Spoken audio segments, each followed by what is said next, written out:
이번 영상에서는 2025 EBS 수능특강 갈래복합을 모두 모아보도록 하겠습니다. 자, 첫 번째로 갈래복합은 벌의 잡은 갓을 착빙행, 유광억전 이렇게 세 가지가 나와 있는데요. 자, 일단 지문 분석부터 들어가 보도록 할게요. 자, 벌의 잡은 갓을 쓰고 헌옷 입은 저 백성이, 자, 여러분, 우리 백성 모습이 헌옷 입고 벌의 잡은 갓을 쓰고 있어요. 지금 엄청 초라한 행색이 드러나는 거죠. 그 무슨 정언으로 두 손에 소지 쥐고 공사문 들이달아 앉는구나. 지금 간절한 바람을 이루기 위해 소지를 쥐고 온 백성의 모습이 드러납니다. 동헌뜰에 쥐 같은 형방놈과 범 같은 나졸들이 아뢰어라 한 소리에, 자, 여러분, 직유법을 사용해서 형방과 나졸들을 쥐와 범에 비유하고 있습니다. 혼비백산하여 하울말 다 못하니 옳은 속리 굽어지네. 지금 뜻을 제대로 전하지 못한 거죠. 아마도 평이근민하여야 도달민정하리라. 자, 평이근민이라는 것은 평상시에 백성과 가깝게 지낸다는 의미예요. 도달민정은 백성의 속사정을 잘 안다는 얘기인데, 자, 우리 평상시에 백성들과 가깝게 지내야 백성이 어떤 삶을 살고 어떤 모습으로 살고 있는지 알 수 있다는 거죠. 그래서 주제의식이 드러나는 종장을 여러분들이 기억하고 있으면 될 것 같습니다. 자, 그 다음 가자면 섣달의 한강이 처음 꽁꽁 얼어붙자 천사람 만사람이 강 위로 나와서 쩡쩡 도끼 휘두르며 얼음을 깎아내니 은은한 그 소리가 용궁까지 울리구나. 자, 여러분, 겨울에 한강이 얼어붙으니까 노동자들이 얼음을 캐기 위해서 지금 도끼를 휘두르는 모습인 거예요. 근데 그 소리가 마치 용궁까지 울릴 정도로 크다는 거죠. 그 깎아낸 칭칭얼음, 흡사, 설상과도 같아. 지금 과장법과 직유법이 드러납니다. 쌓인 음기, 싸늘이 뼛속까지 스며드네. 아침마다 등에 지고 빙고에 저장하고 밤마다 망치끌을 들고 강에 모이구나. 대구법을 활용하여 운율을 형성하고 있습니다. 자, 그런데 이렇게 밤에도 쉬지 않고 노동요를 서로 주고받으면서 고달픈 노동을 계속하고 있는 백성들의 모습이 드러납니다. 여러분, 우리 겨울에 엄청 추운 날에 작업을 하는 건데 백성들이 입은 옷이 정강이 가른 짧은 호옷에 집신도 없어 세찬 강바람에 손가락이 떨어져 나갈 듯하네.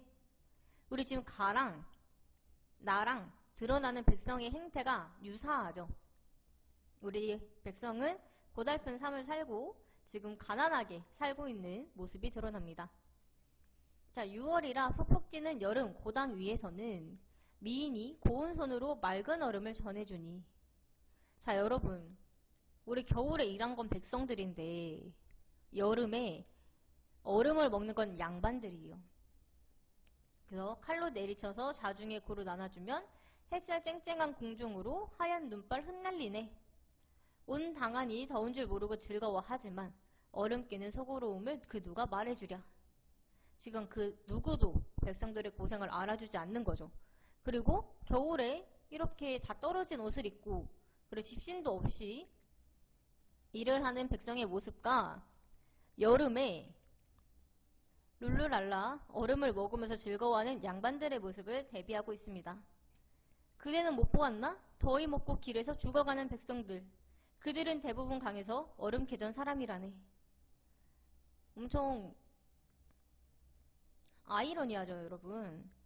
겨울에 강에서 얼음 캐던 사람이 여름에는 더위 먹고 길에서 죽어가고 있어요. 이런 세태를 비판하는 작품입니다. 다로 가자면, 자, 천하가 비글거리며 온통 이 끝을 위하여 오고 이 끝을 위하여 간다. 이 끝은 이익이에요. 자, 군자는 이를 망할하지 아니하고 소인은 이 끝을 위하여 죽기까지 한다. 지금 이익을 중시하는 당대 사회상이 드러납니다. 서울은 이런 사람들이 몰려드는 곳인데 남에게 손과 손가락을 파는 사람이 있고 어깨와 등을 파는 사람도 있고 뒷간치는 사람도 있고 칼을 갈아서 소 잡는 사람도 있고 얼굴을 꾸며 몸을 파는 사람도 있으니, 자, 여러분, 근데 사고 파는 거 좋아요. 근데 지금 손가락, 어깨와 등 이런 것들을 사고 파는 것은 좀 문제가 될 수 있겠죠. 자, 유광옥이란 사람은 영남 함천군 사람인데 시를 대강 할 줄 알았으며 과체를 잘한다고 남쪽 지방에 소문이 났으나 그의 집이 가난하고 지체 또한 미천하였다. 먼 시골 풍속에 과거 그를 팔아 생계를 삼는 자가 많았는데 광옥 또한 그것으로 이득을 취하였다.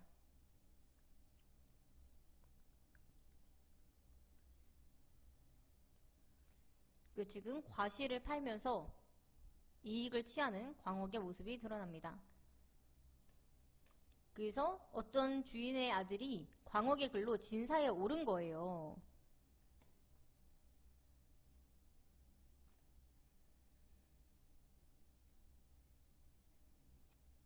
그래서 이 주인이 아들이 진사가 됐으니까 유광옥한테 보답을 한 거죠. 근데 이 광옥은 늙었는데도 더욱 나라에 소문이 났어요. 그 경시관이 감사를 만난 자리에서 영남의 인재 가운데 누가 제일입니까? 하니까 유광옥이라는 사람이 있습니다. 이번엔 내가 반드시 장원으로 뽑겠소. 당신이 그렇게 곤란할 수 있을까요? 능히 할 수 있습니다. 광옥의 글을 알아내느냐 못하느냐로 내기를 하게 됩니다. 자, 그런데 광옥의 솜씨가 틀림없다 하고 장원으로 뽑았는데 또 어떤 식건이 있어서 2등으로 하고 3등으로 뽑았는데 미봉을 떼어보니 광옥의 이름이 없어요. 그 광옥이 과실을 팔은 거예요. 몰래 조사해보니 모두 광옥이 남에게 돈을 받고 돈의 많고 적음으로써 선우를 차등있게 한 것이었다. 그래서 광옥을 잡아 보내도록 했는데 실상 옥살을 일으킬 뜻이 있었던 것은 아니다.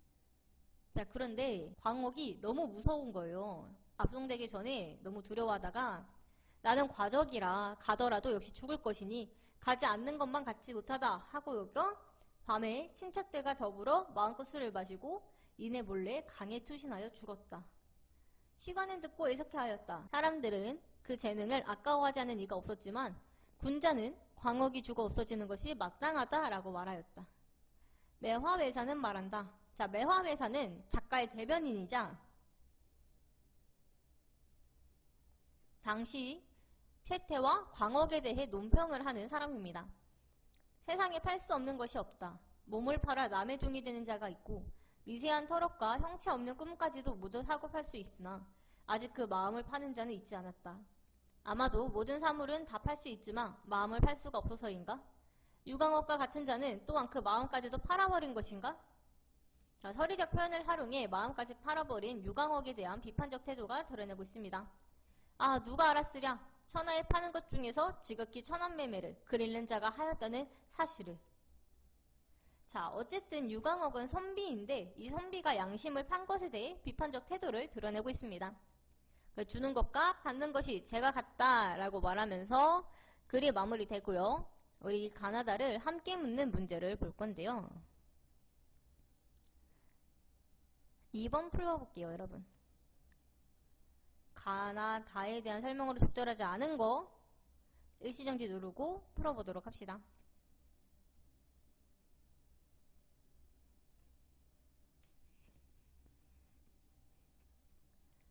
자, 여러분 우리 2번 같이 볼게요. 우리 2번에 적절하지 않은 거 바로 3번입니다. 나이사 백성들은 섣달에 한강에 끌려와 얼음을 캐는 노동에 시달리고 있는데요. 6월은 양반들이 얼음을 즐기는 시간입니다. 따라서 적절하지 않게 되고 나머지 적절한 이유 보자면 1번 가는 쥐같은 형방놈과 범같은 나졸들에서 직유법을 활용해 고압적인 아전들의 행태를 표현하고 있습니다. 2번 페포파립은 헤어진 옷과 부서진 가시라는 뜻으로 초라한 차림새를 비유적으로 이르는 말입니다. 따라서 가에 드러난 백성의 모습을 표현한 말로 적절하게 됩니다. 4번 나는 미인이 고운 손으로 맑은 얼음을 전해준 일을 통해 양반들의 향락적 태도를 부각하고 있습니다. 5번 다의 유광옥은 과실을 팔아 이익을 챙긴 인물로 이익을 위해 양심까지 판 부정적인 인물이므로 적절하게 됩니다. 따라서 적절하지 않은 거 바로 3번이라고 볼 수 있습니다. 자, 문제 풀기 전에 기억, 니은,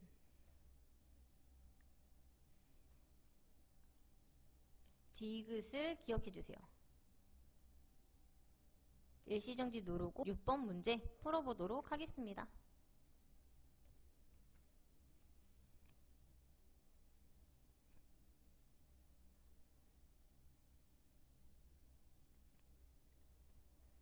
자, 우리 6번 같이 볼게요. 6번에 공통점으로 가장 적절한 거 바로 3번입니다.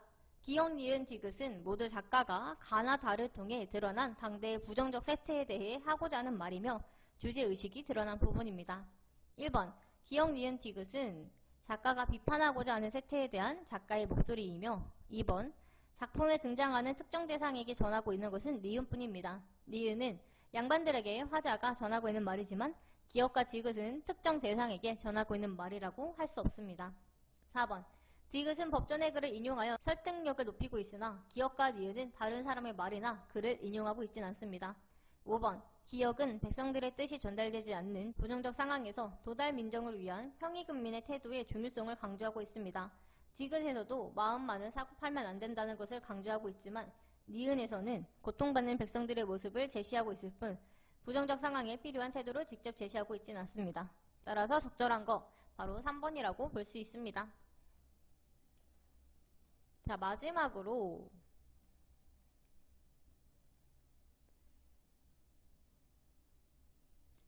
21번 풀어볼 건데요.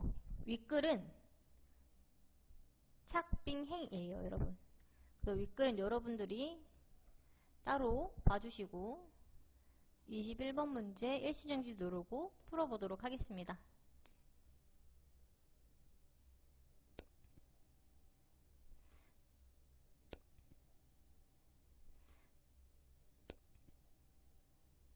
자, 21번 같이 볼게요, 여러분. 가장 적절한 거 바로 5번이죠.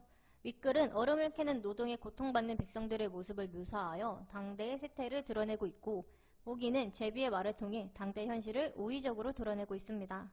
자, 나머지 적절하지 않은 이유 보자면 1번 보기에서도 지지배배 그 소리, 지적이며에서 청각적 심상이 활용되었으며 2번 백성들의 목소리가 직접 제시된 것은 보기입니다. 3번 윗글에는 그대에게 말하는 화자의 목소리가 직접 제시되어 있으나 보기에서는 제비에게 말하는 화자의 목소리만 제시되어 있습니다. 4번 보기의 황새, 뱀은 백성을 괴롭히는 탕가놀이이므로 윗글의 그대와 유사한 의미에 씌워지만 제비는 고통받는 백성을 의미하므로 적절하지 않은 설명이 됩니다. 따라서 적절한 거 바로 5번이라고 볼 수 있고 우리는 바로 2강으로 넘어가도록 할게요. 그 다음 바로 02강 넘어가도록 하겠습니다. 자, 지문 분석 먼저 갈게요. 가 먼저 가자면 진창에 빠지고 흙당위에 넘어져 다만 큰 소리로 울고 오르막이든 평지든 무거운 짐 끌 가망은 전혀 없네. 자, 지금 늙은 소의 모습이 드러나요, 여러분. 늙은 소는 진창에 빠지고 흙당위에 넘어져도 큰 소리로 울고 있을 뿐이죠. 아침엔 푸른 언덕에 누워 해그림자에 의지하고 밤엔 개 골무며 쓸쓸한 외양간에서 날 밝기만 기다린다.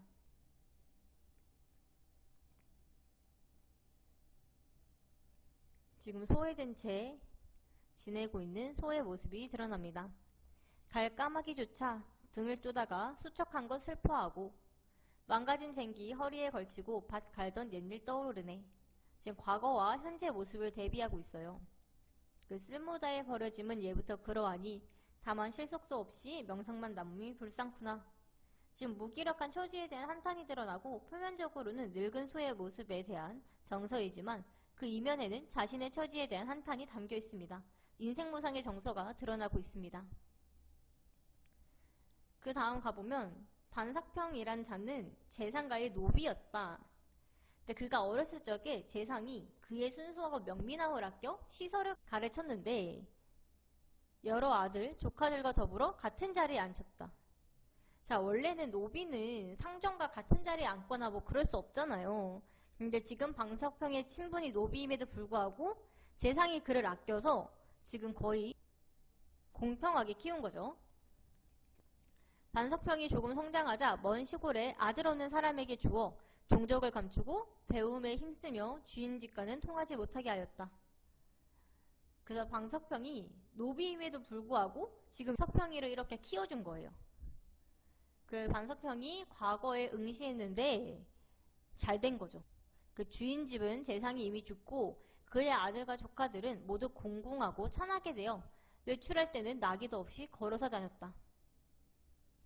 자, 반석평은 길거리에서 그들을 만날 때마다 매양 가마에서 내려 달려가 진흙탕 길에서 절을 하니 곁에서 지켜본 사람들 대부분이 괴이하게 여겼다.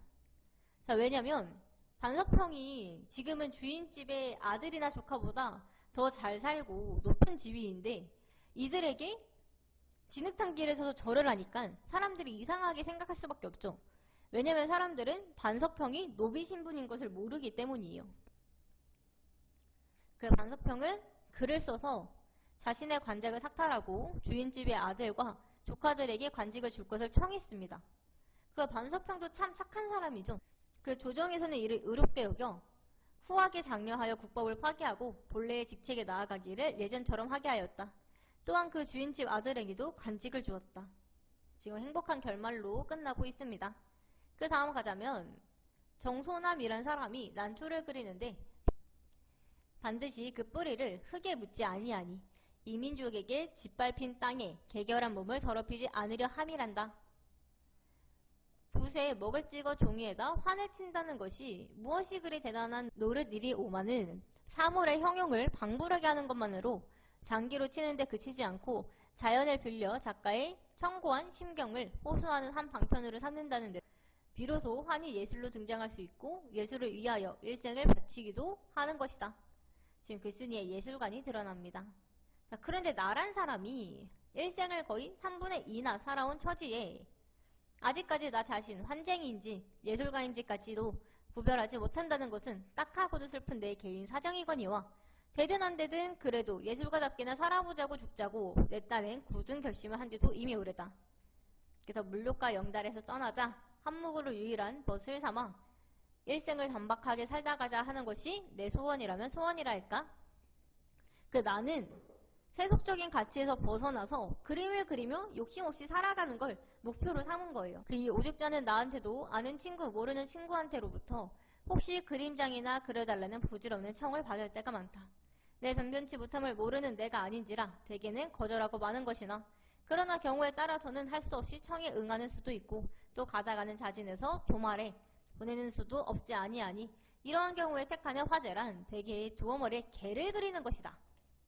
자, 주변에게 그림을 부탁받을 때 나는 개를 그려요. 왜일까요?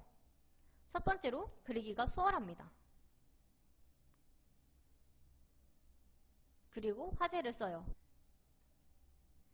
그 역대로 개를 두고 지은 시가 이뿐이라만 내가 쓰는 화제는 10중 8구 윤호당의 자기라는 이 시구를 인용하는 것이 항례다.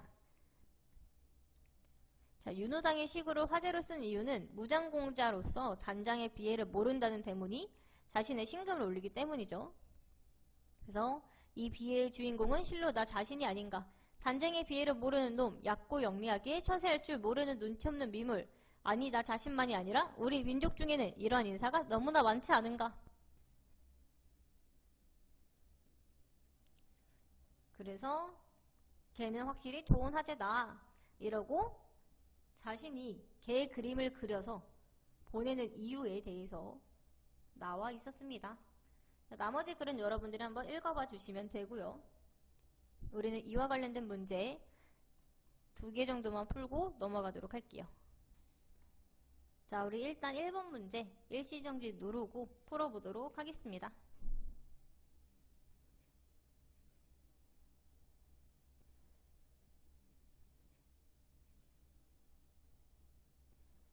자, 우리 1번 같이 볼게요. 1번에 적절하지 않은 거 바로 3번입니다.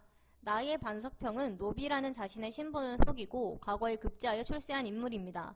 하지만 그는 주인집의 은혜를 잊지 않는 긍정적인 인물로 그려집니다. 나머지 적절한 이유 보자면 1번 가는 늙은 소의 모습을 통해 무기력한 현재의 삶에 대한 작가의 한탄을 드러내고 있습니다. 2번 가의 갈까마귀조차 등을 쪼다가 수척한 거 슬퍼하고 망가진 쟁기 허리에 걸치고 박 갈던 옛일 떠오르네 에서 소의 과거와 현재 모습이 대비되어 있습니다. 4번 나의 재상은 반석평에게 학문을 가르치고 그의 신분을 아무도 모르게 하여 후일 재능을 펼칠 수 있도록 돕는 인물입니다. 5번 다의 나는 어리석고 눈치 없고 꼴에 서로 싸우기 잘하는 놈.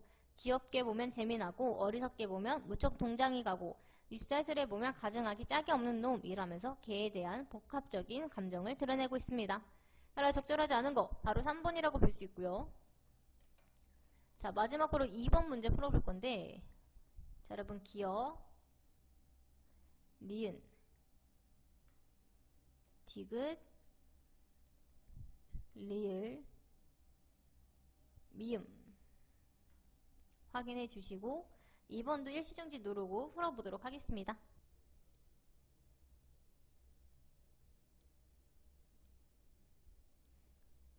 자, 우리 2번 같이 볼게요. 2번에 가장 적절한 거 바로 2번입니다.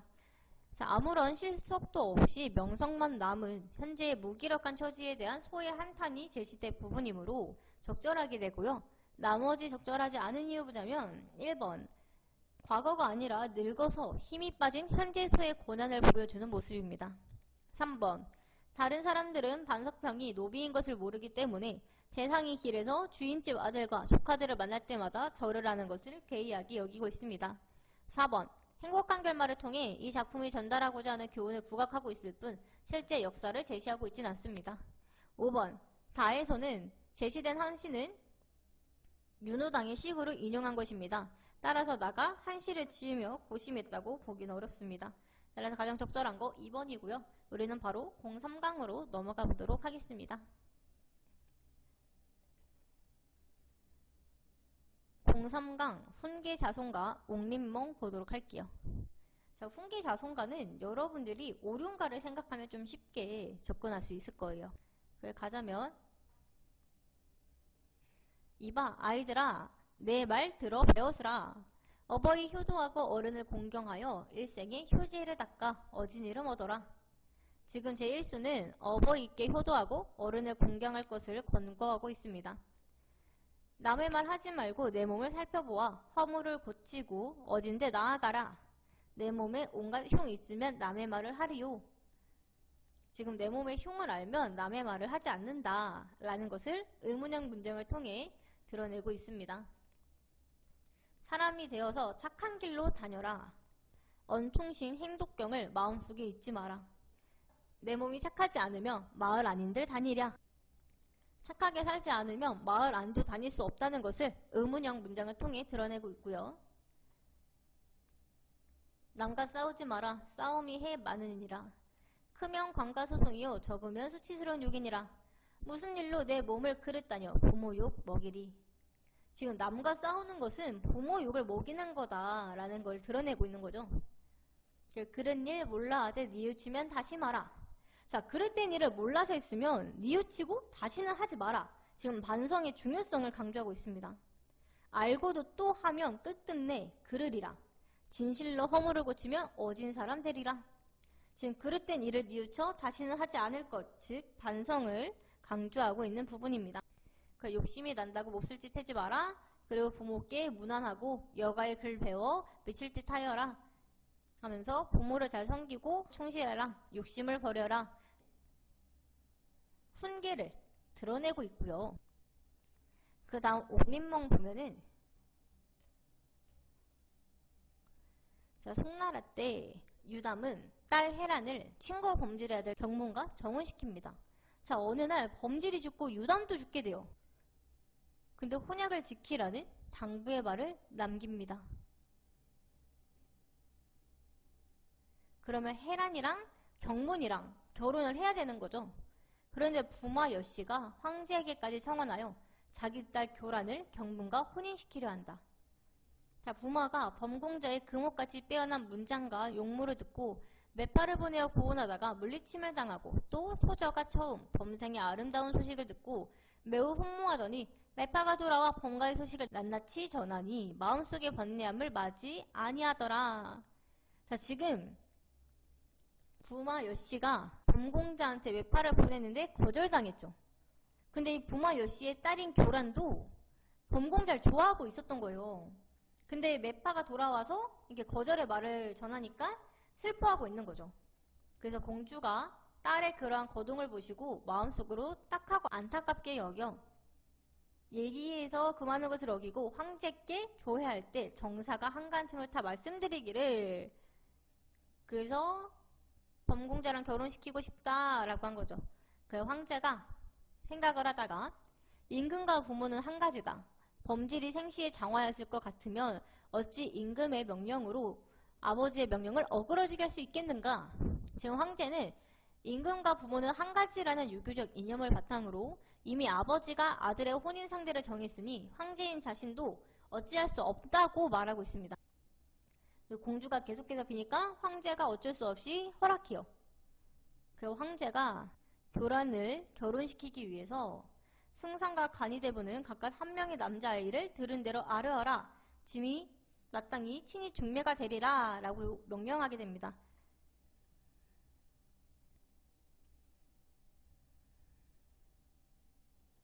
그 사람들이 경문이를 추천하게 되는 거죠.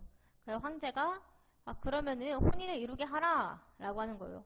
근데 경환이 머리를 조아리며 빌어서 말하기를, 자, 경환이는 경문이의 형이에요. 그 신의 아우는 재질이 용렬하고 학문이 부족하니 이미 폐하가 구하시는 것에 미치지 못하고 또 신의 아비가 생시에 고승상 유담으로 더불어 정혼한 지 오래되었습니다. 그 지금 경문이가 교란이랑 결혼을 하지 못하는 이유를 드러내고 있는 거죠. 명령이 비록 엄하시나 이제 돌아가신 부친의 약속을 저버리는 것은 인간의 자식으로서는 참아하지 못할 짓입니다. 그래서 보살펴 달라 하니까 황제가 그럼 교란을 아내로 맡고 과거에 급제한 후 해란을 맞아라 라고 하는 거죠. 경환이 다시 한번 안 된다, 다시 한번 생각을 해달라 하는데 황제가 이미 나는 결정을 했다, 데리고 와라 라고 한 거죠. 제가 이미 황제의 명령을 받들어 교란을 취하여야 하는데 여씨가 만약 사람된 바탕과 타고난 상품이 인자하다면 너의 화목하고 숙성되며 너그럽고 어진 마음씨로 자매의 정을 맺어 함께 군자를 받드는 것이 어찌 아름답지 않겠는가마는. 그 정부인이 얘기를 하는 거죠. 해란의 어머니가. 다만 여씨가 환실의 친척으로서 황상이 중매하였음을 자랑스럽게 여겨 의기양양한 가운데 현명한 사람을 시기하여 상대방을 재해에 빠지게 한다면 어찌 너의 일생이 가련할 뿐이겠는가. 반드시 범생의 총명을 가리고 황제의 은혜로운 조치를 욕되게 할 것이다. 걱정이 이런 것에 미치니 어찌 안심하지 않겠는가. 자, 근데 솔직히 해란의 어머니로서는 당연한 걱정이죠. 교란의 댐댐이를 신뢰하지 못하고 해란의 앞날을 걱정하고 있습니다. 자, 그런데 해란이 이것은 모두 팔자에 있는 앞날의 운수입니다. 사람의 힘으로 어찌할 수 있는 것이 아닙니다. 하면서 받아들이고 있어요. 그리고 마지막에 서술자가 개입하여서 황제의 은혜가 결국 방해가 되었다는 걸 드러내고 마무리가 되고 있습니다. 이와 관련된 문제 풀어보도록 할게요. 자, 우선 2번 문제 풀어보도록 하겠습니다. 2번에 시중지 누르고 풀어보도록 하세요.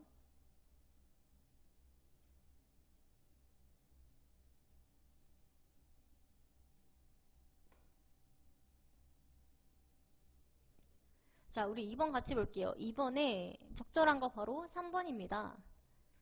가의 화자는 바르게 살아야 한다는 교훈을 전달하며 효의 가치를 강조하고 있는데, 따라서 나에게서 범경문이 아버지의 뜻을 저버리고 여교란과 강제로 혼인하도록 강요하는 황제에게 가의 화자는 자식이 부모의 뜻을 어기가면 안 된다는 식으로 말할 수 있습니다. 따라서 3번이 가장 적절하고 나머지는 가의 내용과 관련이 없기 때문에 적절하다고 볼 수 없습니다. 자, 그 다음에 3번 문제 볼 건데요.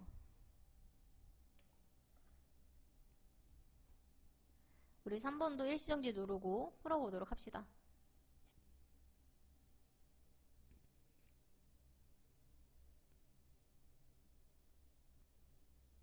자, 우리 3번 같이 볼게요. 우리 3번에 적절하지 않은 거 바로 2번입니다. 가에 내 몸에 온갖 흉이 있으면 남의 말을 하리요. 이 부분은 남을 험담하기 전에 자신의 허물을 돌아보아야 한다는 뜻인데, 나의 정부인은 교란에 대해 험담하는 것이 아니라 교란이 인자한 성품이 아니라면 딸인 해란의 앞날이 가련해질 것이라는 걱정을 하고 있는 것이므로 가의 내용과 연결지어서 보기 어렵습니다. 나머지 적절한 이유 보자면 1번 정부인이 딸의 처지에 대한 걱정으로 몸을 상하게 하는 일을 막기 위해 정부인을 안심시키려고 노력하는 헤라는 가의 일생의 효제를 닦아 얻은 이름 얻어라와 연결될 수 있습니다. 3번. 임금의 명령으로서 아버지의 명령을 어그러지게 할 수 있겠냐고 말하면서도 공주가 청한 중매를 추진한 황제는 가의 그른 일 몰라 하되 뉘우치면 다시 말아와 연결될 수 있습니다. 4번. 다른 사람과 정혼한 범경문에게 구혼하다가 물리침을 당하고도 계속해서 그를 사위로 맞으려고 수를 쓰는 공주는 가의 욕심이 난다고 몹쓸 일을 하지 마라와 연결될 수 있습니다. 5번. 아우가 재주와 학문이 얕고 짧아 과거 준비에 더욱 외진해야 아버지의 유언을 지킬 수 있다고 생각한 경하는 가의 여가의 글 배워 읽어 못 미칠 듯 하여라와 연결될 수 있습니다. 자, 따라 적절하지 않은 거 바로 2번이라고 볼 수 있고 우리는 바로 공사강으로 넘어가도록 하겠습니다. 공사강, 관서별곡, 산정무한 보도록 하겠습니다. 관서별곡은 고2 모의고사에 출제된 적이 있기 때문에 여러분들이 한 번은 보고 넘어왔을 작품입니다. 그리고 또한 출제된 부분이 매우 유사하기 때문에 여러분들이 익숙하게 보고 넘어갈 수 있습니다. 지문 분석하자면 자, 관서 명승지에 왕명으로 보내심에 행장을 꾸리니 칼 하나뿐이로다. 지금 소박하게 짐을 챙겨서 평안도 평사가 되어 관서로 떠나게 된 화자의 모습이 드러납니다. 그래서 임지로 가고픈 마음에 고향을 생각하랴. 그래서 임지로 가고픈 마음이 커서 고향을 생각하지 않는다. 그리고 화자가 이동하는 그 경로가 드러나게 되고요. 그리고 부병로에 올라가서 바라보고 계절적 배경 드러내는 봄빛을 드러내고요. 평양의 명승지를 돌아보면서 평양이 옛날처럼 화려한 태평 문물을 지닌 고장임을 실감하고 있습니다.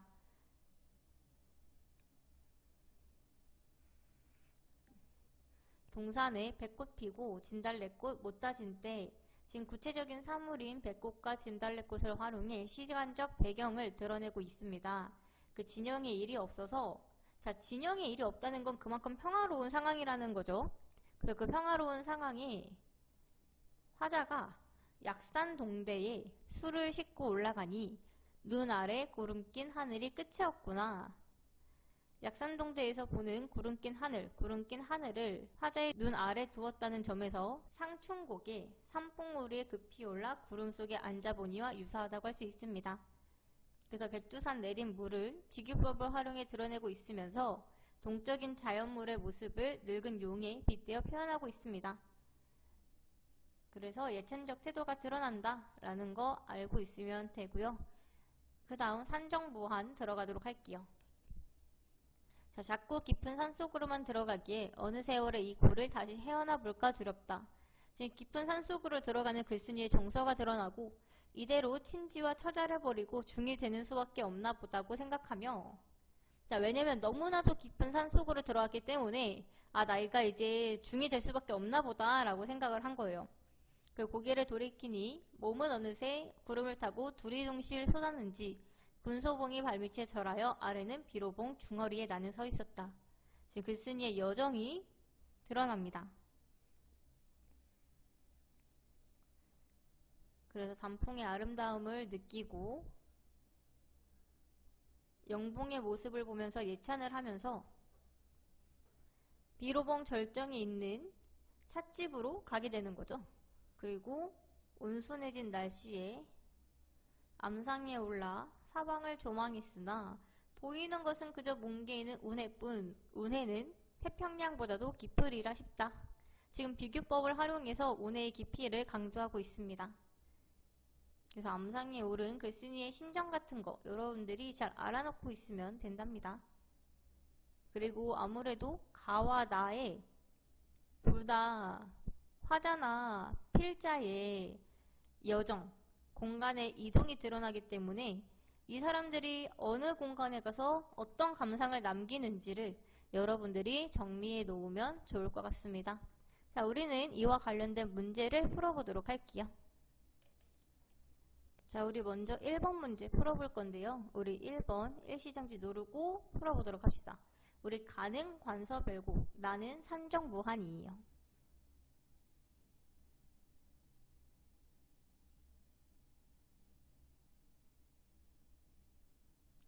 자, 우리 1번 같이 볼게요. 1번에 적절하지 않은 거 바로 2번입니다. 가의 화자는 재송정에서 대동강을 바라보며 심리의 물빛과 안개 속 버들가지는 위아래의 엉기였다라고 말하며 대동강의 물빛과 버들가지가 어우러진 경치를 구경하고 있을 뿐 대동강과 버들가지를 대비하고 있진 않습니다. 나머지 적절한 이유 보자면 1번 가의 관서명승지의 왕명으로 보내심회를 통해 화자가 공적인 임무를 수행하기 위해 여정을 떠나고 있음을 확인할 수 있습니다. 3번 가의 백상루에 올라앉아 끝이 없다를 통해 화자가 백상루에서 청천강의 물줄기를 바라보고 있음을 확인할 수 있습니다. 4번 나의 글쓴이가 은제, 금제에 다다랐을 때 갑작스럽게 비가 내렸음을 확인할 수 있습니다. 5번 나의 오를수록 우세는 가희 장관이었다를 통해 글쓴이가 비를 맞으며 영봉을 바라보며 감탄하고 있다는 것을 확인할 수 있습니다. 따라서 적절하지 않은 거 바로 2번이라고 볼 수 있고요. 그 다음으로는 2번 문제 풀어보도록 하겠습니다. 이것도 일시정지 누르고 풀어보도록 할게요.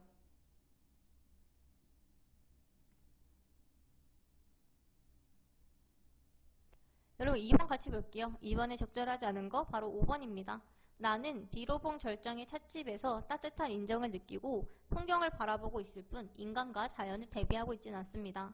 나머지 적절한 이유 보자면 1번 굽이굽이 늙은 용이 꼬리치며 바다로 흐르는 듯 등에서 직유법을 활용하여 아름다운 자연의 모습을 드러내고 있습니다. 2번 슬프다 나란히 신경 쓰이지만 풍경이 어쩌하리에서 화자의 정서가 직접적으로 드러나 있습니다. 3번 동산에 배꽃 피고 진달래꽃 못 따진 때에서 구체적인 사물인 배꽃과 진달래꽃을 활용해 시간적 배경을 드러내고 있습니다. 4번 주홍주단 톡같이 늘어놓은 붉은 진달래 단풍에서 직유법을 활용해 진달래 단풍의 아름다운 모습을 드러내고 있습니다. 따라서 적절하지 않은 거 5번이라고 할 수 있습니다. 마지막으로 3번 문제 풀어볼 건데요. 가의 A가 어디냐면 바로 여기입니다.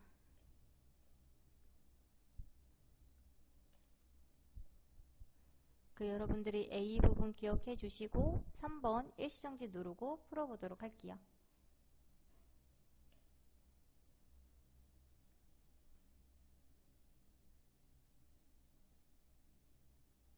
자, 그럼 우리 3번 같이 볼게요. 우리 가의 A에는 형승도 끝이 없음을 느끼며 풍경을 보는 화자가 드러납니다.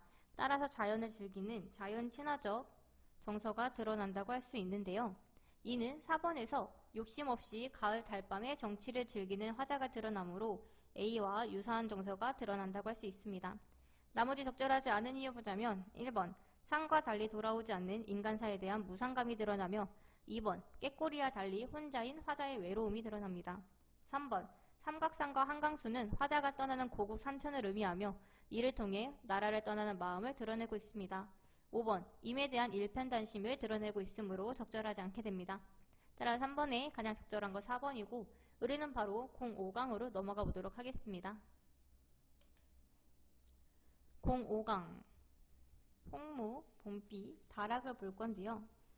가 먼저 들어가 보도록 할게요. 자, 섬나라의 봄빛이 움직이지만 하늘가의 길소는 못 돌아가네. 자, 하늘가의 길소는 아무래도 화자를 의미한다고 볼 수 있겠죠. 그 화자가 지금 봄이 왔지만 고향과 멀리 떨어져 있어서 고향으로 가지 못한다는 것을 드러내고 있습니다. 풀은 천리 잇따라 푸르러 있고, 자, 천리라는 것은 화자가 있는 곳과 공간 사이의 공간적 거리감으로 볼 수 있습니다.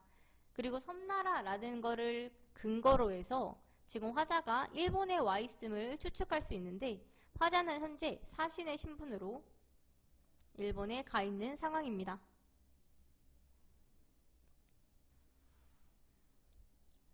그런데 풀은 어디에 있든 푸를 것이다 라고 했으니까 현재 화자가 있는 일본과 천리나 떨어져 있는 고향에도 풀빛이 푸를 것임을 통해 고향에 대한 그리움의 정서를 심화하는 소재라고 볼 수 있습니다. 그 달은 타양 고향이 함께 밝구나. 그 달이라는 것은 현재 화자가 있는 곳과 화자의 고향을 모두 비추고 있는데 고향에 대한 그리움의 정서를 심화하는 소재이자 고향을 떠오르게 하는 매개체라고 볼 수 있습니다. 그 유세의 황금 제다써 없어지고 고향이 그리워서 흰머리 나네. 사나이가 사방에 뜻 두는 것은 공명만을 위한 것은 아니라네. 그래서 평생 동안 이렇게 분주하게 살았는데 마음먹은 일은 자꾸 빗나가도다. 고국은 바다 서편 언덕에 있고 외로운 배는 하늘 이쪽에 있네. 외 앞인 창가에는 봄빛 이르고 판잣집엔 빗소리 크게 나누나. 홀로 앉아 긴 해를 보내거니와 집 생각에 괴로움 어찌 견디랴. 자, 지금 타국에서 고향을 그리워하는 화자의 모습이 드러나는 거죠. 근데 고향을 그리워하는 현대 신화, 고전 작품이 많기 때문에 그런 작품들과의 연관성을 여러분들이 알아놓고 있어야 합니다. 그 다음 나로 갈게요. 이 비 그치면 내 마음 강나루 긴 언덕에 서러운 풀빛이 짙어오겠다. 자, 서러운 풀빛이라는 건 사실 화자의 서러운 감정을 지금 풀빛에 이입한 거죠. 따라서 화자의 감정이입이 드러나며 화자가 임을 읽고 서러워하는 자신의 마음을 강나루 긴 언덕에 빗대어 표현하고 있습니다. 그래서 푸르른 보리밭길 맑은 하늘에 종달새, 임을 잃은 화자의 슬픔과 대비되는 소재로 화자의 슬픔을 부각하고 있습니다. 자, 입이 그치면 시새와 번그러질 고운 꽃밭 속 처녀애들 짝하여 새로이 서고 임 앞에 타오르는 향연과 같이 땅에선 또 아지랑이 터오르겠다. 자, 향연이라는 건 향불에서 피어오르는 연기로 화자의 슬픔은 임의 죽음에서 비롯된다는 의미를 가지고 있습니다. 그리고 화자는 봄비에서 아지랑이를 연상하고 아지랑이에서 향연을 연상함으로써 임에 대한 그리움의 정서를 심화하고 있습니다. 자, 그 다음 다로 갈게요. 자, 예전엔 집집마다 다락들이 있었다. 하긴 지금도 한옥이라든가 하는 집들은 다락이 있겠지만 양옥 혹은 아파트가 주거 생활의 많은 부분을 차지하고 도시가 점점 위로 솟아만 가는 동안 옆으로 푸근하게 펼쳐 앉았던 한옥들은 어느새 사라졌고 그 속 가장 깊은 곳에 있던 다락들도 사라져갔다. 자, 지금 도시가 개발되면서 다락이 있는 집들이 점점 사라져갔음을 알 수 있습니다.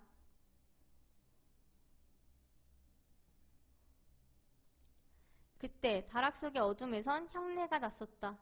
그것은 무수한 것들을 품던 공간의 향내이기도 했다. 그건 좀 해지고 허접스러운, 그러나 가장 우리의 삶에 가까운 것들에게서 풍기는 향내. 다락엔 무엇인가 보여주고 싶지 않은 그 집에 비밀스러운 것들이 많이 있었으니까 이기도 했다. 자, 그래서 필자는 집을 보호소에 비유하여 보호소에서 어둡고 천장이 낮은 그리고 가장 깊숙한 곳에 자리 잡았던 다락, 그 안온함은 마치 생명이 품어지는 자궁과도 같다고나 했는지 그뿐만 아니라 사람들에겐 간혹 자기의 삶을 숨기고 홀로 충만한 존재감을 느끼고 싶은 구석이라는 공간이 필요한 법인데 다락은 이런 역할들을 충분히 해주는 거죠. 그래서 마치 자궁처럼 안온하고 홀로 충만한 존재감을 느낄 수 있는 구석의 역할을 해주고 있습니다. 그래서 다락을 긍정적으로 보면서 예상되는 반론을 제시하고 반론에 대한 화자의 재반론이 제시되고 있습니다. 어린 시절 우리 집엔 다락이 안방에 붙어 있었다. 사다리처럼 높은 곳에 달린 문을 열고 기어 올라가야 하는 다락. 나는 거기서 많은 것들을 찾아내곤 하였다. 온갖 귀한 것들이 거기 있었다. 아버지가 돌아가신 다음엔 다락을 장리하던 끝에 아버지의 세모자가 거기서 나오기도 했다.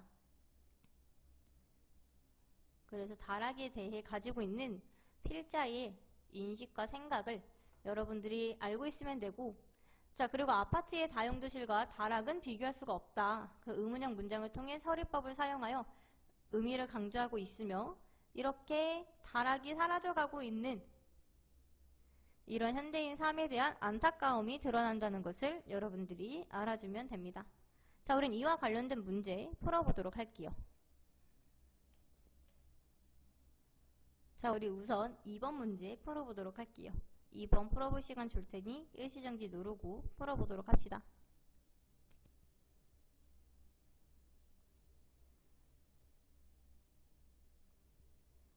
자, 우리 2번 같이 볼게요. 우리 2번에 적절하지 않은 거 바로 4번이죠. 의문형의 표현을 통해 의미를 강조하는 서리법은 가의 집생각의 괴로움 어찌 견디랴와 다의 온몸을 일시에 노출하기 마련인 아파트의 다용도실과 다락을 어떻게 비견하랴에서 확인할 수 있습니다. 하지만 나에서는 사용되지 않았죠. 따라서 적절하지 않게 됩니다. 나머지 적절한 이유 보자면 1번 가의 하늘가의 길소는 고향과 멀리 떨어져 있는 화자 자신을 비유한 말이고 나의 화자는 임을 잃고 슬퍼하는 마음을 강가로 긴 언덕에 비유하고 있습니다. 다의 필자는 다락을 자궁, 혼, 심장에 비유하고 있으므로 적절하게 됩니다. 2번 나에는 시적 화자가 내라는 시호를 통해 표면에 드러나지만 가에서는 드러나지 않습니다. 3번 다에서는 가와 나에서 사용되지 않은 후각적 심상, 향내를 사용하고 있습니다. 5번 산문에 해당하는 다와 달리 가와 나는 운문이므로 낭독했을 때 리듬감을 느낄 수 있습니다. 따라서 2번에 적절하지 않은 것 바로 4번이라고 볼 수 있겠고, 자, 그 다음 우리 4번 문제 풀어볼 건데요. 4번의 기억은 빗소리, 니은은 나의 비입니다. 그래서 가의 빗소리와 나의 비 기억하시고 4번 문제 일시정지 누르고 풀어보도록 할게요.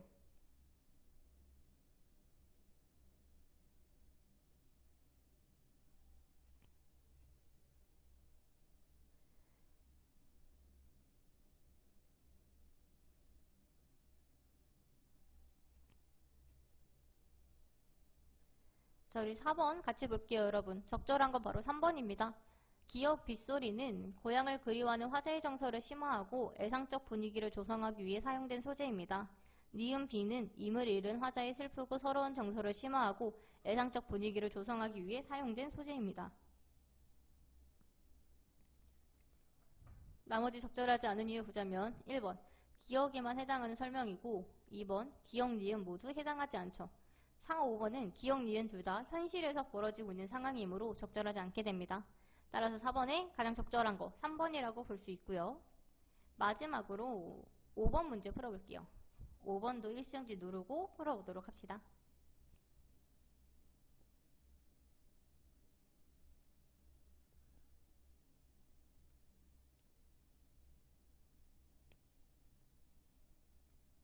자, 5번 같이 볼게요. 우리 5번에 적절한 거 바로 1번입니다.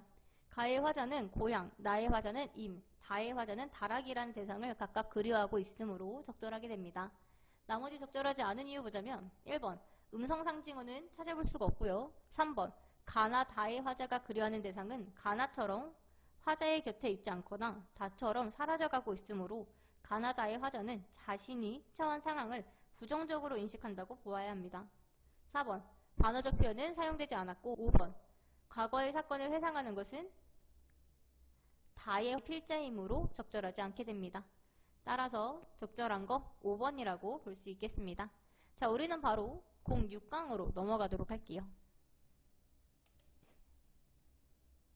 갈래복합 06강 들어가 보도록 하겠습니다. 낙지가 먼저 갈게요. 여파에 정을 품고 그 근원을 생각해보니 여파라는 건 잔잔히 이는 물결로 화자가 긍정적으로 생각하는 가치입니다. 연못의 잔물결은 맑고 깨끗이 흘러가고 오래된 우물에 그친 물은 다면이 고여있다. 대구법을 활용하여 운율을 형성하고 화자가 긍정하고 있는 가치를 부각하고 있습니다. 맑은 물을 통해 화자의 평안한 마음을 드러내고 있습니다.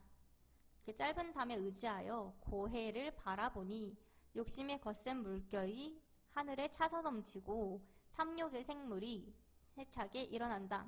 자, 욕심의 거센 물결, 탐욕의 샘물 같은 것은 누가 봐도 약간 세속적인 욕심, 욕망 같은 거죠. 그 지금 물의 속성을 통해 자연과 속세를 대비하고 있습니다.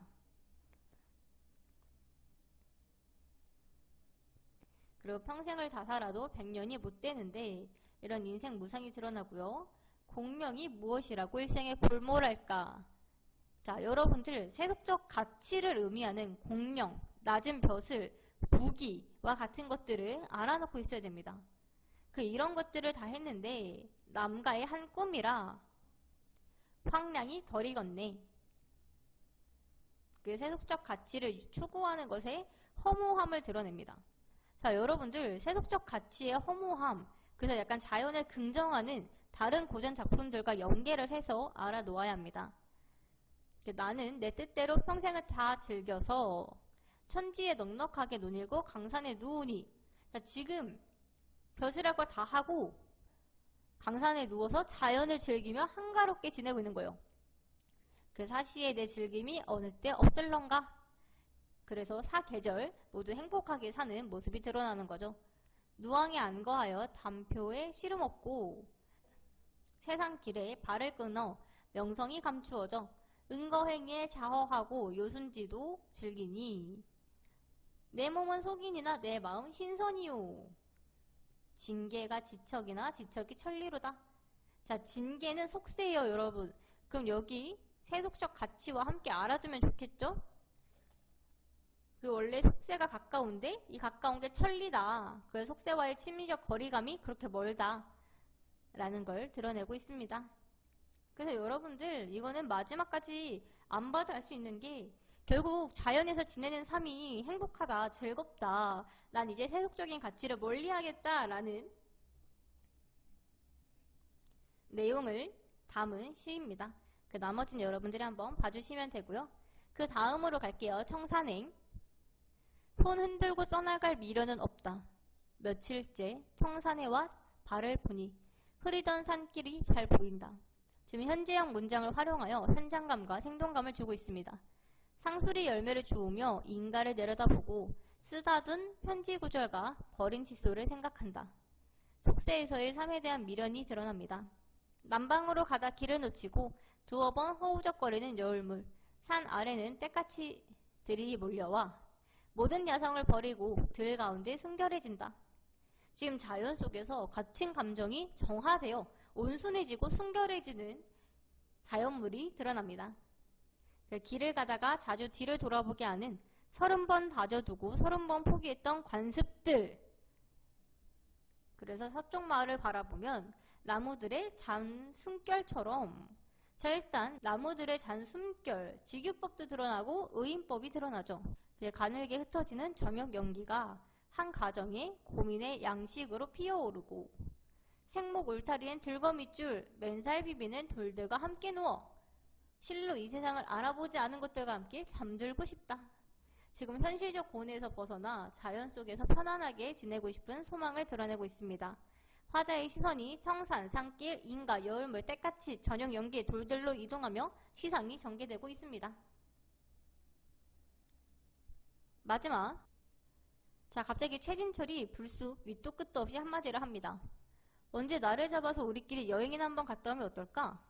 그래서 윤경수와 김성다리도 금방 동의를 하죠. 좋아, 서울 바닥에서 비비적거리며 사는 게 고단해 죽겠어. 이러면서 시골에서의 삶에 대한 막연한 그리움과 기대를 드러냅니다. 나는 그런 기회를 만들어 보자고 말했는데 최진철이 이런 일은 얘기가 나왔을 때 결정을 해야 한다고 오늘의 모임까지 발전을 했습니다. 날짜까지 정해지고요. 몇 가지 원칙까지 세웠어요. 우선 목적지를 미리 정하지 말고 어느 날 어느 시 버스 터미널에 모여서 가장 멀리 가는 버스를 집어타고 갈 것, 짐은 일체 갖지 말고 되도록 빈몸으로 갈 것 등이었는데, 자, 여러분, 이 사람들은 모두 MBTI P인가 봐요. P. 엄청 즉흥적이죠.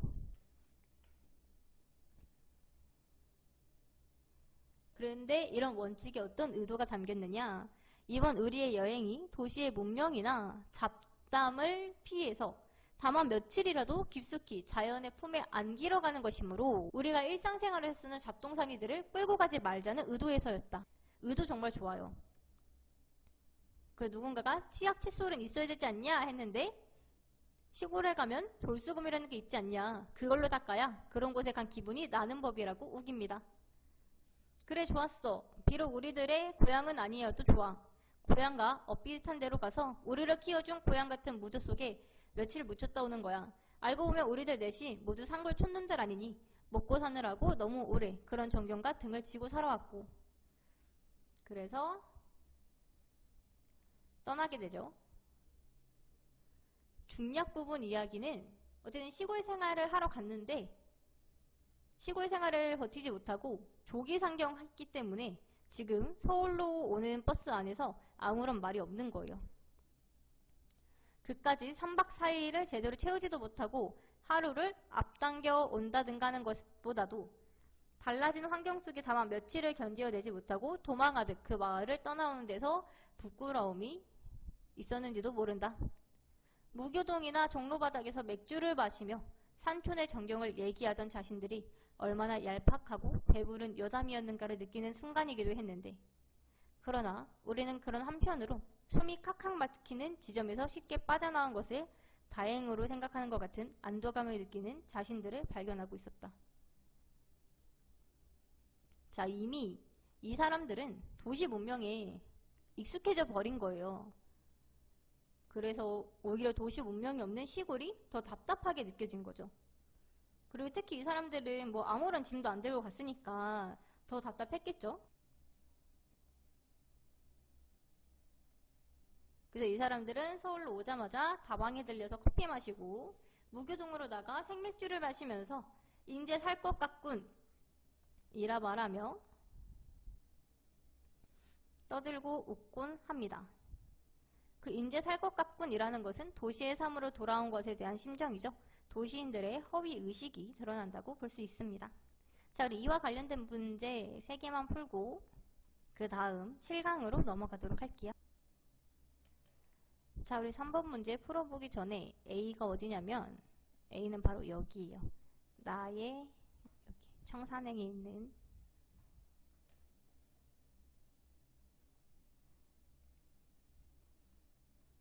A 기억하시고 우리 3번 문제 풀어보도록 하겠습니다.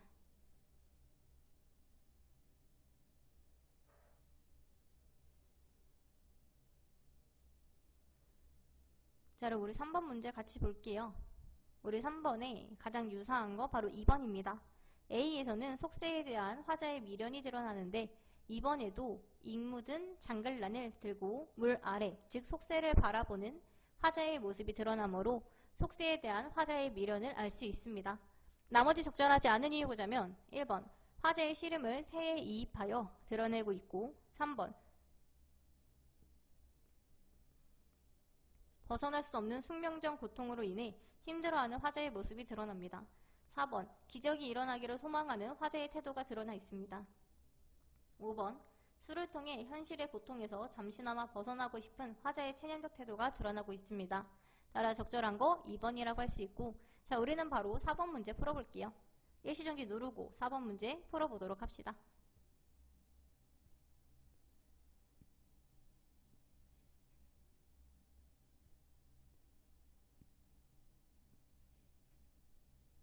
자, 우리 4번에 적절하지 않은 거 바로 4번이죠. 나는 자연에 동화되어 살아가고 싶은 화자의 소망을 드러내고 있으나 화자의 독백을 통해 주제를 드러내고 있을 뿐 대립적인 두 인물의 대화는 제시되고 있지 않습니다. 나머지 적절한 이유 보자면 1번 가의 1행에서 6행까지 물의 속성을 활용해 자연과 속세의 성격을 대비하고 있습니다. 2번 남은 생이 얼마랑고 이 안이 즐거운가에서 서리법을 통해 자신의 삶에 대한 만족감이 제시되어 있습니다. 3번 나는 청산, 산길, 인가, 여울물, 때같이 저녁 연기, 돌들로 화제의 시선이 이동하며 시상이 전개되므로 적절합니다. 5번 다는 1인칭 관찰자 시점으로 서술되고 있는데 나의 관찰을 통해 도시인들의 허위의식을 효과적으로 드러내고 있습니다. 따라서 4번에 적절하지 않은 거 바로 4번이라고 볼 수 있습니다. 자, 마지막으로 17번 문제 풀어볼 건데요. 윗글은 이기철의 청산행입니다. 그래서 여러분들이 윗글 보면서 17번 문제 풀어보도록 하겠습니다.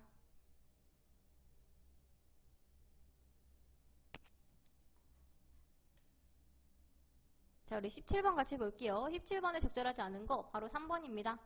6행에서 9행에서는 자신이 속세에서 청산으로 옮겨오게 된 과정이 제시된 것이 아니라 청산에서 바라다본 풍경에 대해 언급하고 있습니다. 나머지 적절한 이유 보자면 1번 1행에서 3행까지는 며칠째 청산에 와 달을 푼이로 보아 청산으로 옮겨왔음을 알 수 있습니다. 2번 4에서 5행까지는 쓰다둔 편지구자가 버린 칫솔을 생각하는 것은 화자가 속세에서의 생활을 떠올리고 있다는 것을 의미하므로 적절합니다. 4번 10행에서 14행까지는 화자는 속세인 서쪽 마을을 바라보면서 그 안에서 벌어지는 삶의 모습과 애환에 대해 생각하고 있으므로 적절하게 됩니다. 5번 15행에서 18행까지는 이 세상을 알아보지 않은 것들은 청산의 순수한 모습을 의미하는 것으로 함께 잠들고 싶다라는 표현에서 거기에 동화되고 싶은 화자의 마음이 드러난다고 볼 수 있습니다. 따라서 17번에 적절하지 않은 거 바로 3번이라고 볼 수 있고요. 의뢰는 바로 07강으로 넘어가도록 하겠습니다. 07강 찔레, 낙화, 첫사랑, 아내의 무덤에 나무를 심으며 보도록 하겠습니다. 일단 찔레부터 가자면 꿈결처럼 초록이 흐르는 이 계절에 그리운 가슴 가만히 열어 한 그루 찔레로 서 있고 싶다. 자, 초록이 흐르는 이 계절에 라는 것을 통해서 찔레가 피는 봄, 색채 이미지를 통해 봄의 계절감을 드러내고 있음을 알 수 있습니다. 그리고 지금 화자가 바라는 삶은 찔레인 거죠. 그렇다면 찔레에 어떤 특성이 있길래 찔레로 서 있고 싶다고 생각하는지 보도록 하겠습니다. 사랑하던 그 사람, 조금만 더 다가서면 서로 꽃이 되었을 이름. 오늘은 송이송이 흰 찔레꽃으로 피어놓고 지금 이루지 못한 사랑에 대한 아쉬움이 드러나고 초록과 흰 찔레꽃에서 색채 대비를 활용해 사랑의 아픔조차 아름답게 간직하고자 하는 화자의 모습을 드러내고 있습니다. 먼 여행에서 돌아와 이슬을 털듯 추억을 털며 초록 속에 가만히 서 있고 싶다. 그래서 먼 여행이라는 것은 사랑의 아픔으로 방황했던 시간을 의미합니다.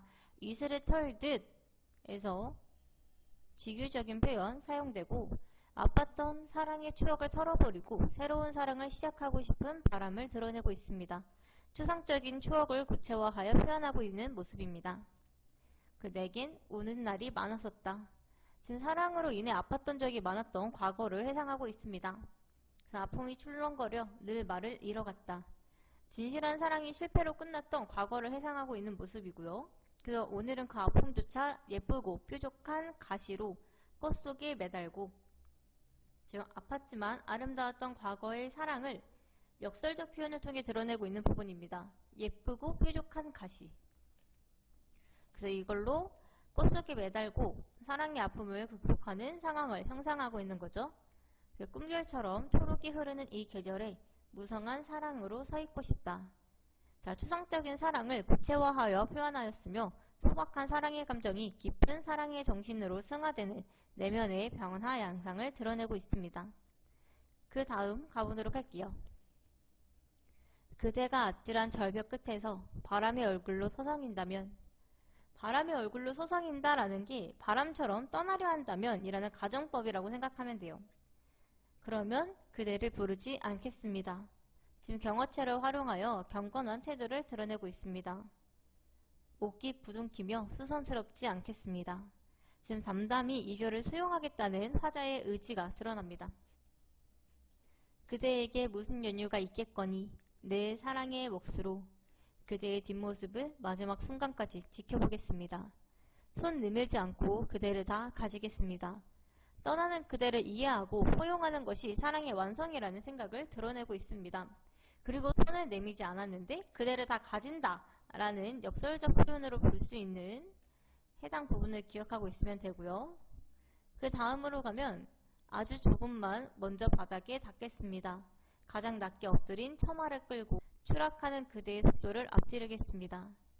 내 생을 사랑하지 않고는 다른 생을 사랑할 수 없음을 늦게 알았습니다. 그대보다 먼저 바닥에 닿아 강포에 아기애를 받듯 온몸으로 나를 받겠습니다. 진정한 사랑을 위해서는 자신의 구원이 우선되어야 한다는 인식을 드러내고 있습니다. 사랑에 대한 깨달음을 실천하겠다는 의지가 드러납니다. 자, 그 다음 가면은 원래 꽃나무가 많았는데 황폐해졌어요. 내가 주변이었고 게을러서 가꾸지 않은 탓도 있지만 한편으로는 집이 낡아서 집안에 꽃나무까지 가꾸기가 싫어서 그렇기도 하다. 아내가 언젠가 나에게 꽃나무를 가꾸지 않는 남편을 탓하며 남편이 꽃나무를 가꾸도록 유도했는데 나는 그거를 약간 거절한 거죠. 그래서 늙기 전에 당신과 고향에 돌아가 집을 짓고 꽃나무를 심어 열매는 따서 제사상에 올리고 부모님이 드시도록 하며 꽃을 구경하며 머리가 새도록 함께 즐길 생각이요 라고 얘기했어요. 이게 원래 필자에 계획인 거죠. 그 지난해 파주에 작은 새집을 짓기 시작하자 아내는 기뻐하며 이제야 당신의 뜻을 이루겠어요 라고 했어요. 자, 그렇게 아내와 상의를 하면서 집을 지었는데 공사가 끝나기도 전에 그만 아내가 병들고 맙니다. 그 공사가 거의 끝날 무렵에 아내가 위독해지게 되죠. 그 아내는 자신의 죽음을 예상하고 파주 집은요, 집 옆에 묻어줄 거죠? 라고 얘기하게 돼요. 그 온 집안이 파주로 이사 오던 날 아내는 관에 실려서 왔다. 집에서 100보도 떨어지지 않은 곳에 장지를 정하니 기거하고 밥을 먹을 때 아내가 오가는 듯했다. 자, 그래서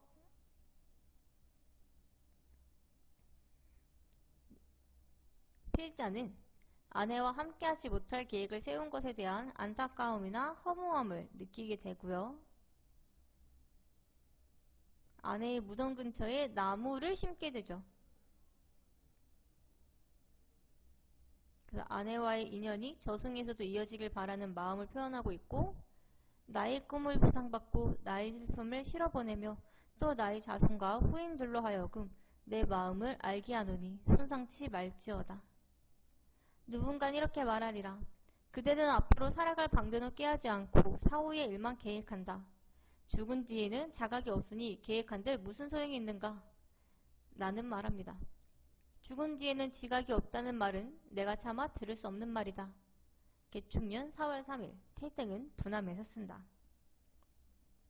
자, 그래서 이 필자는 아내의 무덤 근처에 나무를 심으며 그 나무를 통해서 아내에 대한 사랑을 드러내고 있다는 거 여러분들이 기억을 해주시면 되고요. 자, 우린 이와 관련된 문제 1번이랑 2번 풀 건데요. 자, 일단 1번 풀어볼 시간 줄 테니 일시정지 누르고 풀어보도록 합시다.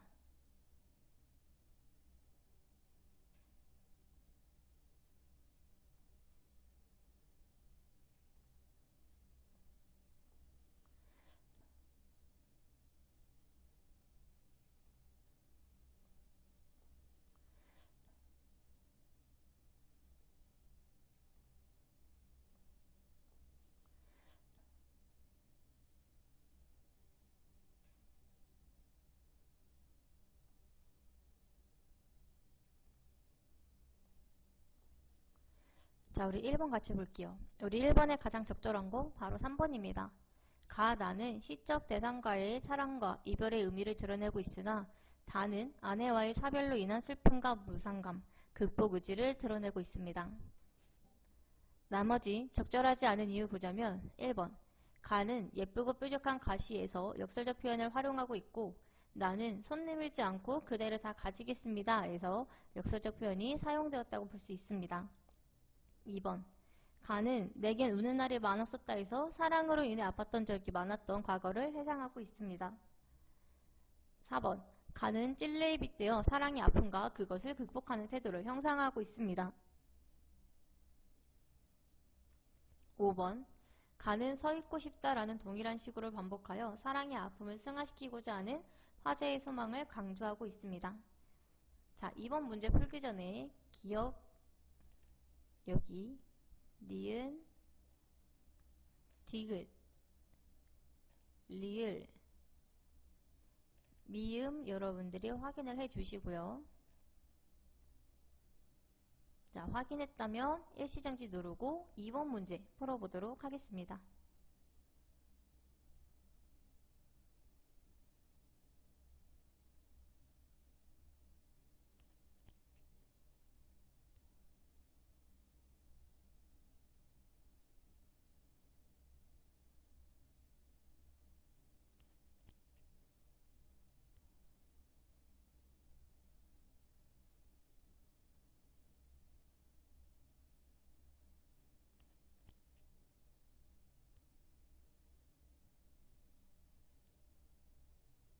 자, 2번 같이 볼게요. 2번에 적절하지 않은 거 바로 5번입니다. 미음은 파주가 아니라 남원에서 나가 꽃나무를 가꾸려 하지 않은 이유에 해당합니다. 나머지 적절한 이유 보자면 1, 2번 함께 보면 기억은 아름다운 사랑, 니은은 화자가 사랑의 아픔으로 방황했던 시간을 의미합니다. 3번 디귿은 이별을 통해 얻은 사랑에 대한 새로운 깨달음이며 4번 리을은 진정한 사랑을 위해서는 자신의 구원이 우선되어야 한다는 인식이 드러나는 구절로 화자의 정신적 성숙이 드러납니다. 따라서 적절하지 않은 것 바로 5번이라고 할 수 있고 우리는 바로 그 다음으로 넘어가 보도록 하겠습니다. 08강 함께 가도록 할게요. 자, 일단 앞부분 줄거리 먼저 가자면 강원도에서 농사를 짓다가 무의도로 옮겨온 낙경과 공씨는 두 아들을 모두 바다에서 잃게 됩니다. 낙경은 셋째 아들인 천명도 뱃사람이 되어 집안의 생계에 보탬이 되기를 기대하지만 천명은 그러한 기대를 외면하고 집을 떠나 인천을 떠돌다가 돌아옵니다. 낙경은 돌아온 천명에게 공주하게 배에 탈 것을 강권하나 천명은 그 배가 낡고 부실하다며 거부합니다.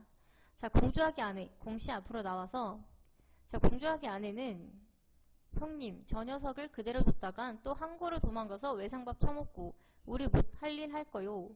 우리가 그 밥값 장만하느냐고 얼마나 애쓴 줄 아오? 내년 봄에 팔려든 새우젓을 모두 미리 봐서 변통을 했었소. 저단 밑에 보퉁이 보시구려. 어쩐지 하는 짓이 수상합디다만 설마 그러라 했었소. 그리고 공씨가 보퉁이를 발견하고 경악을 하게 되죠. 그래서 공주하게 아내는 천명의 뜻과는 달리 그를 억지로 뱃사람으로 만들고자 합니다. 천명이 버티면서 나요 나요 이러는데 공주하게 아내가 놓으면 또 항구에 가서 사람 들여받고 이번엔 벌금 가져오라고 하게? 이러면서 둘의 갈등이 드러납니다.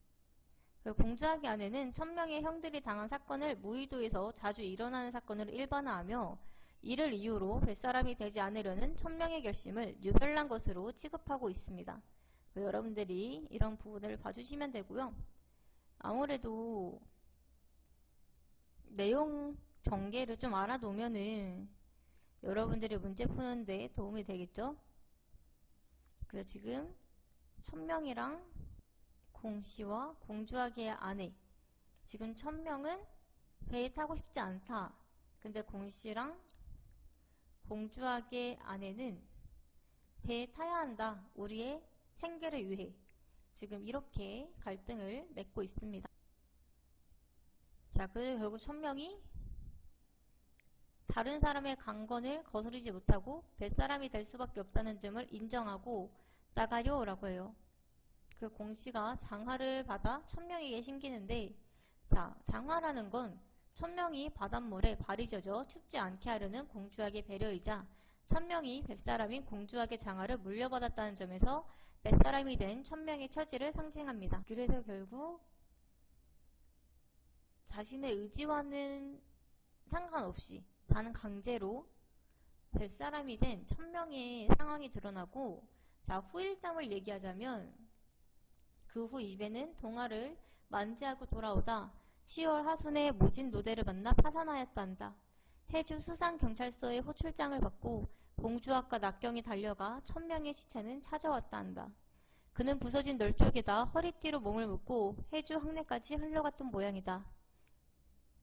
내가 작년 여름 경성이 너무도 우울하여 수영복 한 벌과 책 몇 권을 싸들고 21살의 내 꿈과 정열과 감상이 흩어져 있는 이 섬을 찾았을 때 도민들은 여전히 고기를 잡으러 나갔고 동리에는 부녀자와 노인들만 있었다. 천명의 집을 찾아가니 공씨는 얼빠진 사람같이 부엌에서 멀거니 바다만 내려보고 있었다. 나를 보더니 달려와 손을 꼭 붙들고 하면서 울기만 하는 거죠. 그 뱃사람이 되기를 거부했던 아들이 바다로 나가도록 강권했던 공씨의 회한이 드러납니다.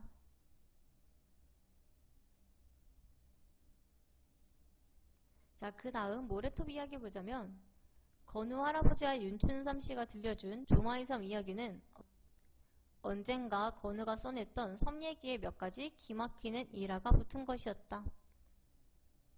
그래서 조마이섬에 대한 거를 좀 보자면 을사보호조약이란 매국조약을 계기로 소위 조선토지사업이란 것이 전국적으로 실시되던 일, 그리고 이때 후인 정민연에 가서는 한국 정부는 시정 개선에 관하여 통감의 지도를 수할사란 치욕적인 조목으로 시작한 한일 신협약에 따라 더욱 그 사업을 강행하고 역준토의 대부분과 삼리 원야들을 모조리 국유로 편입시키는 등 교묘한 구실과 방법으로 농민들로부터 빼앗은 뒤 다시 불화하는 형식으로 동척과 1인 수중에 옮겨놓던 그 해금행책한 처사들이 문득 내 머릿속에도 떠올랐다. 자, 지금 일제강점기부터 농민들의 토지를 차지하려고 했던 외부 세력이 존재했다는 것을 구체적으로 제시하고 있습니다. 건우 할아버지는 이런 세력에 대한 분노와 비판을 드러내죠. 자, 이 꼴이 되고 보니 선조 때부터 둑을 만들고 불과 싸워가며 살아온 우리들은 대관절 어찌 되는 기요. 자, 그런데 여러분들, 종아이 섬에서 살고 있던 사람들은 이 사람들이 이 땅에서 살기 위해서 노력을 해온 건데 지금 이 외부 세력에 의해서 땅을 빼앗기게 될 처지인 거죠. 그래서 갈바스 영감을 포함한 섬 사람들이 둑을 무너뜨리게 되고요. 유력제의 앞자리가 와서 이제 섬을 소유하기 위해 합니다. 그래서 좀 이렇게 갈등을 겪고 있는 와중에 물속에 밀어서 상대방이 떠내려간 거예요. 그 경찰이 오자 갈바스 영감이 내가 그랬소 하고 섬 사람들의 목숨을 구하기 위해 갈바스 영감이 나서는 거죠. 우리 종아이 섬을 지키다시피 해온 영감인데 살인자라니 어쩌면 좋겠는기요. 이러면서 눈물을 흘리며 여기에 드러나는 갈등 상황과 이 시대적 상황을 여러분들이 기억하고 있으면 될 것 같습니다. 자, 우리는 1번이랑 4번 문제 풀어볼 건데요.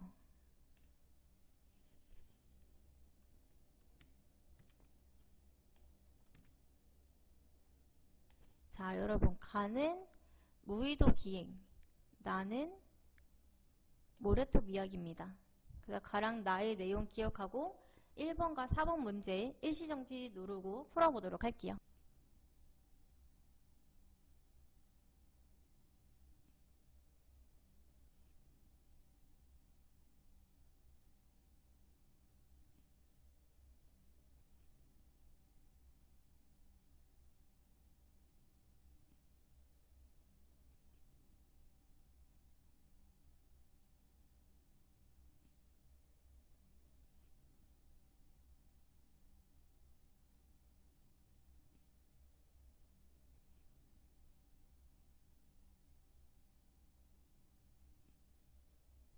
자, 우리 1번 같이 볼게요. 우리 1번에 적절하지 않은 거 바로 3번입니다.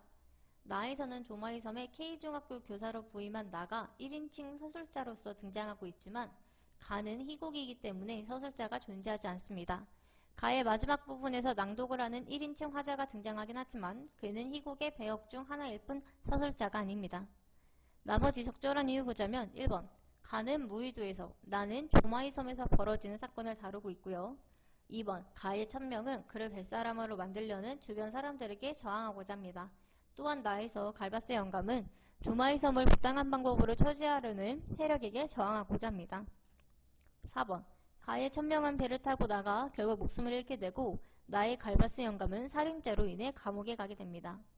5번 가에서 천명에 탄 배는 모진 노대를 만나 파산하게 되고 나에서 조마이 섬은 사흘 동안 내린 비 때문에 물에 잠길 위기에 처하게 됩니다.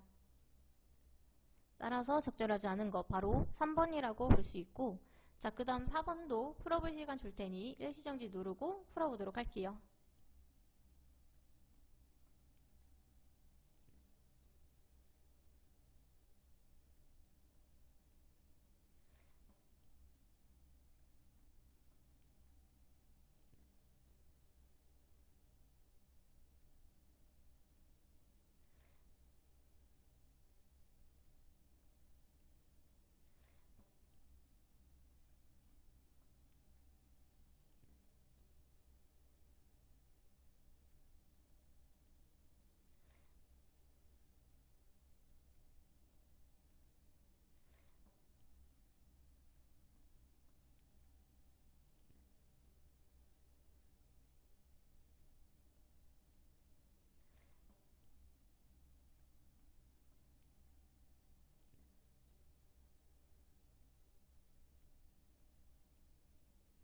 자, 우리 4번 같이 볼게요. 4번에 적절하지 않은 거 바로 3번입니다. 가는 경성이라는 단어를 통해 시대적 배경이 일제강점기라는 것을 알 수 있습니다. 나의 경우 조마이섬을 빼앗으려는 부당한 권력이 일제강점기 때부터 존재했다고 언급되어 있지만 지프차와 라디오 같은 단어를 통해 알 수 있듯이 소설의 시대적 배경이 일제강점기라고는 볼 수 없습니다. 나머지 적절한 이유 보자면 1번 가는 무의도에서 살아가는 인물들 사이에서 벌어지는 사건 중심으로 나는 조마이섬에서 살아가는 인물들과 섬 바깥의 부당한 권력 사이에서 벌어지는 사건 중심으로 내용이 전개되고 있습니다. 2번 가인은 배를 타지 않으려는 천명과 천명을 배에 태우려는 공시, 공주하기 아내 사이의 외적 갈등이 나이는 갈바스 영감을 비롯한 섬 사람들과 조마이섬을 차지하려는 부당한 권력 사이의 외적 갈등이 드러납니다. 4번 가인은 큰 성도 작은 성도 벌에서 죽었어요 해서 천명의 두 형제가 바다에 나갔다가 목숨을 잃은 사건이 언급되어 있고 나에서는 조마이섬을 차지하려는 부당한 권력이 처음으로 출현한 일제강점기 시절이 언급되어 있습니다. 5번 가의 낭독 부분과 나의 마지막 부분에서는 각각 사건이 끝난 후의 상황이 간략하게 언급되어 있으므로 적절하게 됩니다. 따라서 적절하지 않은 것 바로 3번이었죠. 우리는 바로 그 다음 강으로 넘어가도록 하겠습니다. 09강 넘어가도록 하겠습니다. 제3인간형은 여러분들이 많이 봤을 수도 있는 작품 중에 하나로 내용을 좀 보자면 일단 조운과 석이라는 사람이 등장하는데 조운과 석에 대비되는 모습이 드러납니다.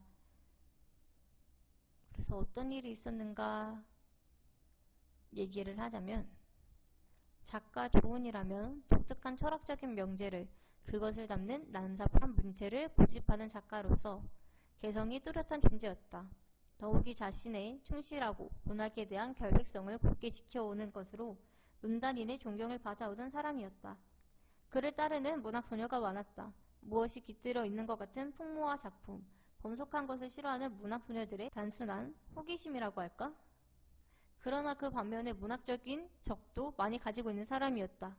그리고 그의 난해한 문장은 독자를 많이 갖고 있지 않았다. 자, 조은은 지금 작가로서의 개성으로 인해 존경과 사랑을 받았으나 독자를 많이 갖고 있지는 않았으며 문학적인 적도 많았대요. 그래서 자신만의 문학적 세계를 가지고 있었던 과거의 조은의 모습이 드러납니다.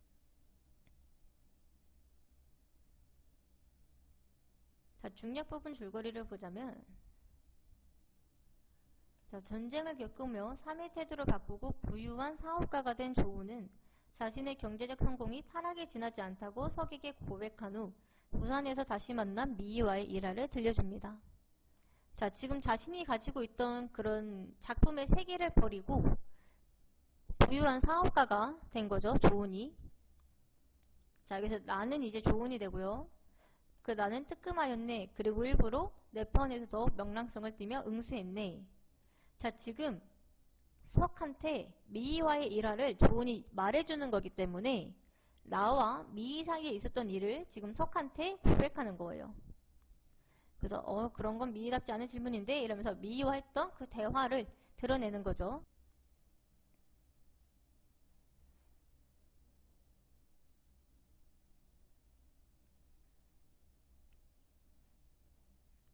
그리고 미희는 전쟁을 겪으면서 긍정적인 생각에서 약간 비관적인 생각으로 바뀌었고, 그리고 자신의 목숨이 사명을 띠고 태어났음을 생각합니다. 그래서 얘 사명이에요. 보람 있는 사명이에요. 그 미희가 계속 말하는데 그러나 제 사명을 바로 찾아 그 사명을 다하는 사람도 있고 못 찾고 거지처럼 보람 없이 인생을 마치는 사람이 있을 거라고 생각해요. 그 미희는 해치고 찾아봐야 하잖아요. 이러고 보람 있는 사명을 찾고자 한다는 생각을 조은에게 밝히는 미희의 생각이 드러납니다. 자, 근데 미희의 지금 생활은 어떠냐? 꼼짝 못하고 누워있는 미희 아버지의 얼빠진 모양, 고생 모르고 늙던 어머니의 목판 장사하는 전경. 지금 전쟁 전에는 꽤 잘 지금 전쟁을 통해 많은 것을 잃은 미희의 가족의 상황이 드러납니다. 그래서 나는 다방을 하나 차려줄 것에 생각이 미치었네. 지금 조은이 미희를 돕는 방편으로 생각한 거죠. 이것이면 내 힘으로 자금 유통도 되고 미의 명랑성도 센스도 살릴 수 있고 수입면도 문제 없다고 생각했네. 자, 조은이 다방을 차려 미희를 돕고자 했던 이유고 보람있는 사명을 찾겠다는 미희의 말을 조은이 진지하게 경청하지 않았음을 드러내고 있습니다. 자, 그래서 처음에는 희망의 불굴에는 홍조까지 떠올렸던 미희였으나 나중에는 생각할 시간을 좀 달라고 하죠. 그 다방에 갔더니 레지가 내민 것은 꾸러미였는데 펴보 놀라지 않을 수 없었네. 다른 길과 달라 간호 장교이고 보니 생활 방편을 위한 것이 아님이 대뜸 진작이 같고 더욱 나의 뒤통수를 때린 것이 검정 넥타이였었네. 그러면 미희가 첫날 다방에서 사명 운운했던 것은 그 길을 말함이었던가? 나는 부끄럽기 짝이 없었네. 지금 미희는 조은이 차려주는 다방을 받은 게 아니라 다른 길로 가게 된 거죠. 그래서 미희의 선택과 자신의 삶을 대조하면서 조은이 부끄러움을 느끼게 되고 그리고 3년 동안 내가 정신적으로 타락의 길을 걷고 있었다는 것을 뼈아프게 느끼었네. 검정 넥타이를 보면서 조은이 자신의 삶을 성찰한 결과입니다. 그 넥타이는 조은이 미희에게 받은 것으로 조은의 뒤통수를 때리면서 현재의 삶이 타락한 삶임을 일깨웠다는 점에서 현재의 삶을 반성하게 되는 계기로 볼 수 있습니다.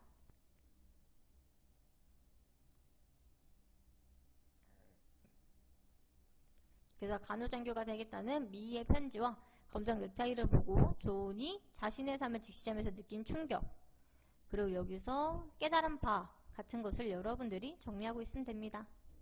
자, 희미한 옛사랑의 그림자 가보자면 이 시는 여러분들이 많이 봤을 만한 시예요. 그래서 좀 간단하게 보고 넘어갈게요. 자, 4.19가 나던 해 새밑 우리는 오후 5시에 만나 반갑게 악수를 나누고 불도 없이 차가운 방에 앉아 하얀 입김 뿜으며 열띤 토론을 벌였다. 지금 가진 것 없고 열악했던 젊은 시절의 상황이 드러납니다. 어리석게도 우리는 무엇인가를, 정치와는 전혀 관계없는 무엇인가를 위해서 살리라 믿었던 것이다. 결론 없는 모임을 끝낸 밤 해화동 로터리에서 대포를 마시며 사랑과 아르바이트와 병역 문제 때문에 우리는 때묻지 않은 고민을 했고 아무도 귀 기울이지 않는 노래를, 누구도 흉내낼 수 없는 노래를 저마다 목청껏 불렀다.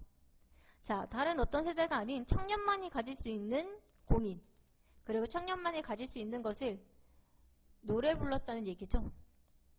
그 돈을 받지 않고 부르는 노래는 겨울밤 하늘로 올라가 별똥별이 되어 떨어졌다. 자, 지금 청년 시절에는 이런 순수한 이상과 열정이 있었음을 드러내고 있습니다. 자, 그로부터 18년 오랜만에 이제 시간이 경과된 거죠.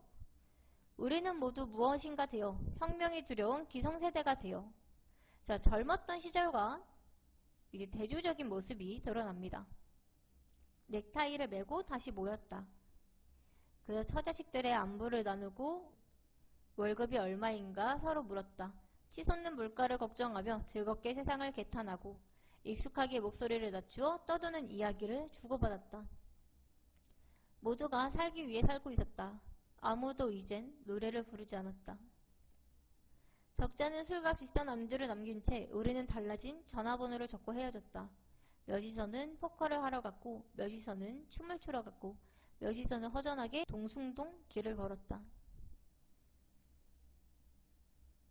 자, 그래서 오랜 방황 끝에 되돌아온 곳, 지금 젊은 시절에 이 공간과 유사한 공간이라는 거죠. 그래서 우리의 옛사랑이 피 흘린 곳에 낯선 건물들 수상하게 들어섰고 플라토너스 가로수들은 여전히 제자리에 서서 아직도 남아있는 몇 개의 마른이 흔들며 우리의 고개를 떨구게 했다. 자, 지금 그 공간에서 젊었을 때 청년 시절과 달라진 우리의 모습과 과거에서부터 현재까지 여전히 제자리에 있는 플라토너스 가로수가 드러나는 거죠. 그래서 지금 자연물과 인간이 대비된다고 볼 수 있고요. 그리고 이 변함없는 가로수를 보면서 우리네들이 변해버린 이 현실에 대해 부끄러움을 느끼게 되는 거예요. 성찰을 하게 되는 거죠. 그래서 부끄럽지 않은가, 부끄럽지 않은가 하면서 반성의식을 강조합니다. 바람의 속삭임, 귓전으로 흘리며 우리는 짐짓 중년기의 건강을 이야기했고 또 한 발짝 깊숙이 늪으로 발을 옮겼다. 자, 그다음 변함없는 플라타너스 가로수를 바라보며 느끼는 소시민 삶에 대한 부끄러움이 드러나고 있습니다. 자, 우리 이에 대한 문제를 보자면 2번, 3번을 풀어볼 건데요. 자, 일단 2번 문제 일시정지 누르고 풀어보도록 하겠습니다.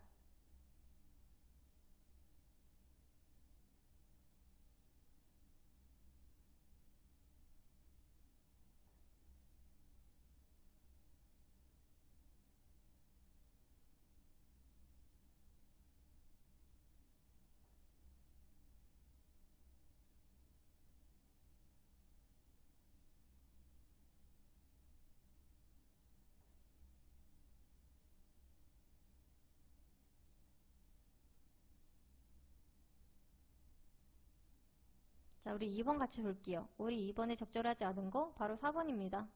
정치와는 전혀 관계없는 무엇인가를 통해 18년 전 우리가 떠들었던 것은 정치보다 더 중요하고 영원한 것임을 알 수 있습니다.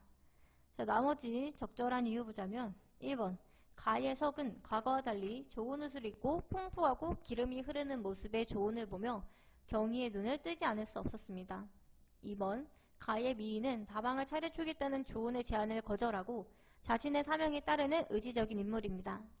3번 가의 3년 동안 내가 정신적으로 타락의 길을 걷고 있었다는 것을 뼈아프게 느끼는 일을 통해 조언은 자신이 타락했다는 것을 자각하고 있음을 알 수 있습니다.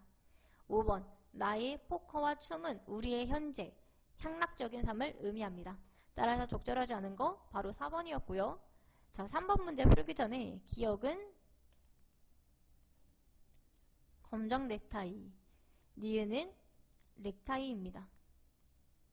그래서 제3인간형의 검정 넥타이, 그리고 희미한 옛사랑의 그림자의 넥타이 기억하시고 3번 문제 일시정지 누르고 풀어보도록 하겠습니다.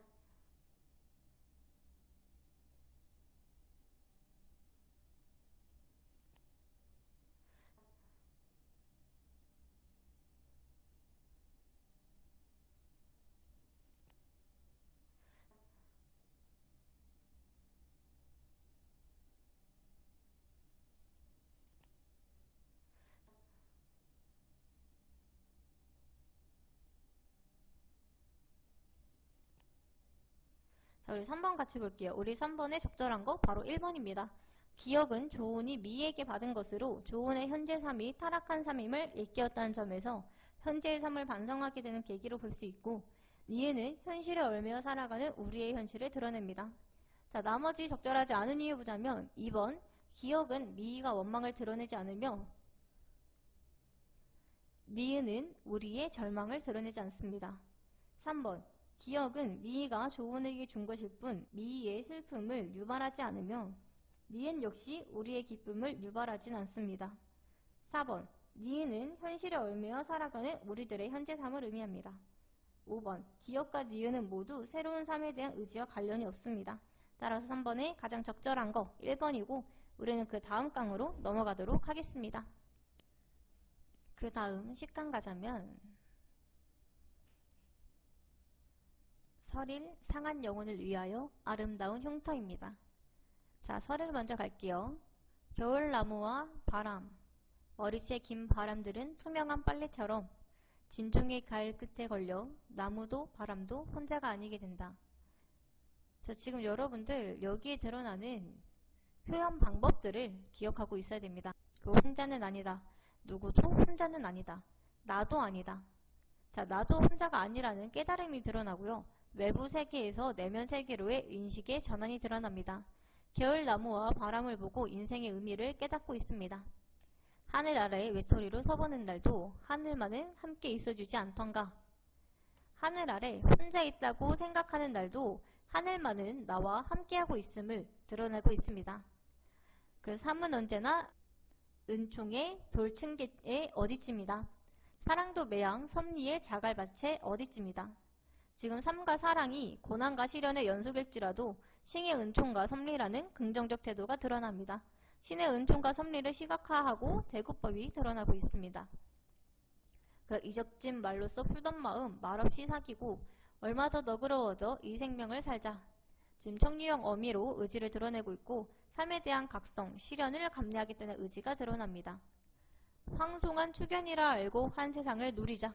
지금 청유형 어미로 의지를 드러내고 있고요.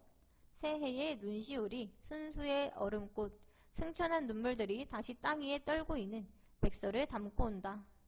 순수한 마음의 형상화, 상승적, 하강적 이미지가 드러납니다. 그 다음 가자면 상한 갈 때라도 하늘 아래선 한 계절 넉넉히 흔들리거니 뿌리 깊으면야 윗둥 잘리어도 새수는 돋거니 충분히 흔들리자. 상한 영혼이여 충분히 흔들리며 고통에게로 가자. 자, 지금 삶이 뿌리 뽑힌 살아남기에 쉽지 않은 환경이어도 새로운 생명력은 돋으니 충분히 흔들리자 라고 말하고 있습니다. 그래서 고통을 대하는 의연한 태도가 드러나고 이 시는 청유형 어미, 뭐뭐 잘을 반복하고 있음을 알고 있으면 됩니다. 그래서 충분히 흔들리며 고통에게로 가자. 그래서 고통스러운 삶과 맞서는 대결 의지가 드러납니다.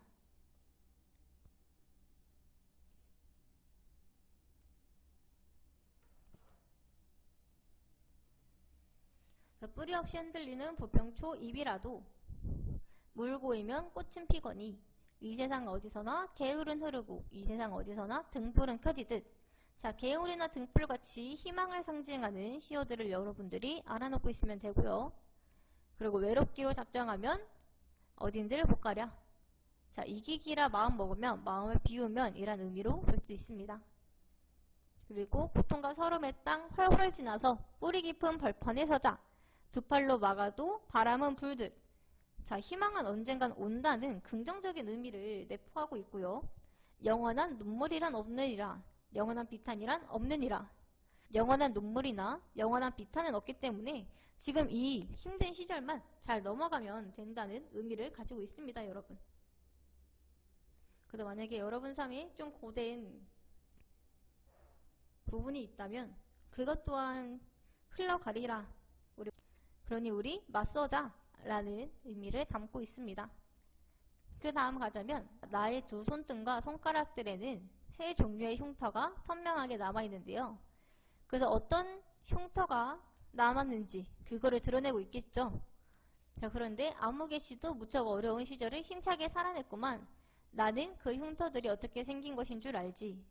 직장의 한 나이든 선배님이 어떤 자리에서 내 손등의 흉터를 보고 그의 소중스러운 마음속 비밀을 건네주듯 자신의 손을 내게 가만히 내밀어 보였을 때, 그리고 그 손등에 나보다도 더 많은 상처 자국들이 수놓여 있는 것을 보았을 때부터였다. 그렇다. 그 흉터와 흉터 많은 손골은 내 어려웠던 어린 시절의 모습이요. 그것을 힘들게 참고 이겨낸 떳떳하고 자랑스러운 내 삶의 한 기록일 수 있었다. 자, 지금 깨달음을 통해 흉터에 대해 가지고 있던 부정적 인식이 긍정적 인식으로 바뀌고 있다는 것을 여러분들이 기억해줘야 됩니다. 그 나이든 선배님의 경우처럼 우리 누구나가 눈에 보이게든 안 보이게든 삶의 쓰라린 상처들을 겪어가며 그 흉터를 지니고 살아가게 마련이요. 어떤 뜻에선 그 상처의 흔적이야말로 우리 삶의 매우 단단한 마디오, 숨은 값이라 할 수도 있을 것이다. 자, 그렇다면 그것은 오직 나만의 자랑이나 내세움거리로 삼을 수는 없으리라. 그것은 오히려 우리 누구나가 자신의 삶을 늘 겸손하게 되돌아보고 참삼의 뜻과 값이 무엇인가를 새롭게 비춰보는 거울로 삼음이 더 뜻있는 일일 것이다. 그러면서 아무쪼록 자기 흉터엔 겸손한 긍지를, 남의 흉터엔 위로와 경의를, 그리고 흉터 많은 우리 삶엔 사랑의 찬가를 함께할 수 있기를 이라는 글쓴이의 당부가 드러나면서 마무리가 되고 있는데요. 자, 여러분들은 나의 손등이나 손가락에 흉터가 생긴 이유를 알아놓고 그거에 대해서 부정적으로 생각하고 있었으나 어떤 선배님의 말로 인해서 이제 긍정적으로 인식하게 되고 어떤 당부를 전하고 있는지를 기억하고 있으면 됩니다. 자, 우린 이와 관련된 문제 1번과 3번 문제 풀어볼 건데요. 잠시만요.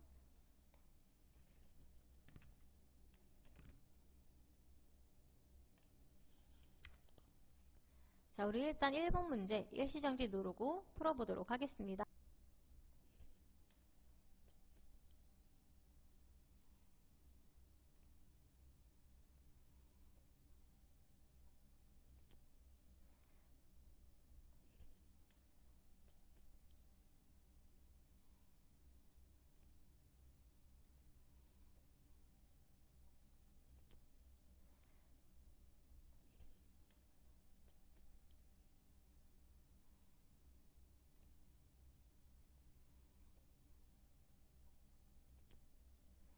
자, 우리 1번 같이 볼게요. 우리 1번의 공통점 바로 1번입니다. 가는 3은 언제나 은총의 돌층계의 어디쯤이다. 사랑도배양 섭리의 자갈밭의 어디쯤이다. 나는 영원한 눈물이란 없느니라. 영원한 비탄이란 없느니라. 다는 자기 흉터인 겸손한 긍지를, 남의 흉터인 위로와 경의를, 그리고 흉터 많은 우리 삶엔 사랑의 창가를 등에서 대고법을 사용하여 의미를 강조하고 있음을 알 수 있습니다. 나머지 적절하지 않은 이유 보자면 2번 서리적 표현은 나에서만 확인할 수 있고, 3번 가의 땅 위에 떨고 있는 나의 지는 해에서 하강적 이미지를 확인할 수 있지만 다에서는 확인할 수 없으면 이 하강적 이미지가 부정적 현실의 고통을 부각하고 있지도 않습니다. 4번 가의 이 생명을 살자, 한 세상을 누리자, 나의 충분히 흔들리자, 고통에게로 가자 등에서 총유형 어미를 확인할 수 있지만 다에서는 드러나지 않고, 5번 대상에 대한 인식이 변하게 된 계기는 다에서만 드러나므로 적절하지 않게 됩니다. 따라서 공통점 1번이 가장 적절하게 되고, 자, 우리 3번도 일시정지 누르고 풀어보도록 할게요.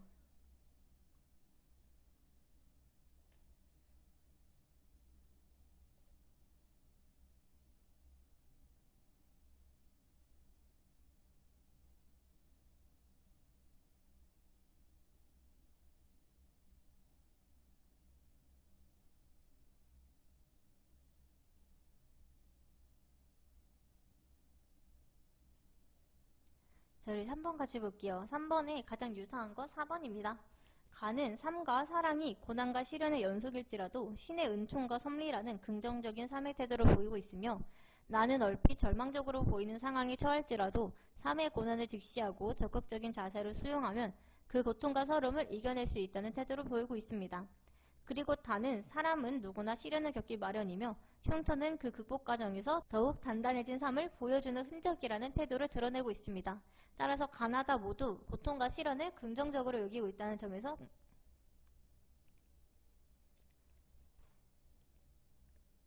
공통적이라고 볼 수 있습니다. 4번 역시 고통을 거쳐 생명이 탄생한다는 점에서 고통을 부정적 의미로 보지 않고 통과 의례로 긍정적으로 보고 있으므로 가장 유사하다고 볼 수 있습니다. 자, 나머지 적절하지 않은 이유 보자면 1번 화자가 처한 부정적 상황과 시인으로서의 슬픈 처지를 드러내고 있고, 2번 플라스틱 물건처럼 무가치한 삶을 거부하고 싶은 마음을 드러내고 있습니다. 3번 눈물이 절대적으로 순수한 존재이면서 가장 값진 존재임을 드러내고 있고, 5번 방랑하는 삶의 모습을 드러내고 있습니다.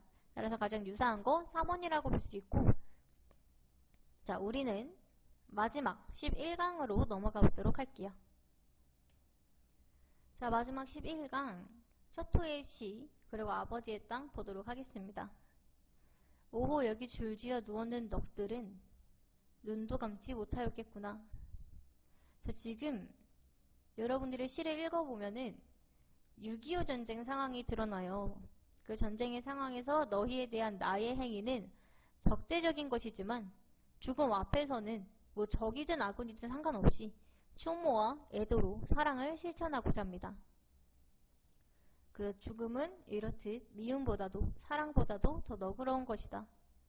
지금 죽음의 의미를 드러내며 죽음은 애증을 초월한 것이고 너그러운 것임을, 죽음 앞에서는 이데올로기의 대립이 없다는 것을 드러내고 있습니다. 그래서 적군의 풀지 못한 원한에 대한 연민과 이해가 드러나고, 손에 닿을 듯한 봄하늘에 구름은 무심히도 북으로 흘러가고. 자, 지금 자연은 평화롭지만 우리 인간들의 세상은 지금 그렇지 않은 거죠. 어디서 올려오는 포성 몇 발, 나는 그만 이 은혼의 무덤 앞에 목 놓아버린다. 자, 이 포성 몇 발은 금속성의 이미지, 냉혹함과 폭력의 이미지를 드러내고 있습니다. 그리고 목 놓아버린다 라는 건 전란의 참상 때문에 목을 놓아 운다는 것을 드러낼 수 있습니다. 자, 그 다음 것도 마찬가지로 6.25 전쟁을 시대적 배경으로 하고 있는데요. 많은 사람들이 죽은 상황이 드러납니다. 그래서 6.25 전쟁 동안 주민들이 겪은 순환과 고통의 시간들을 여러분들이 읽어주면 되고요.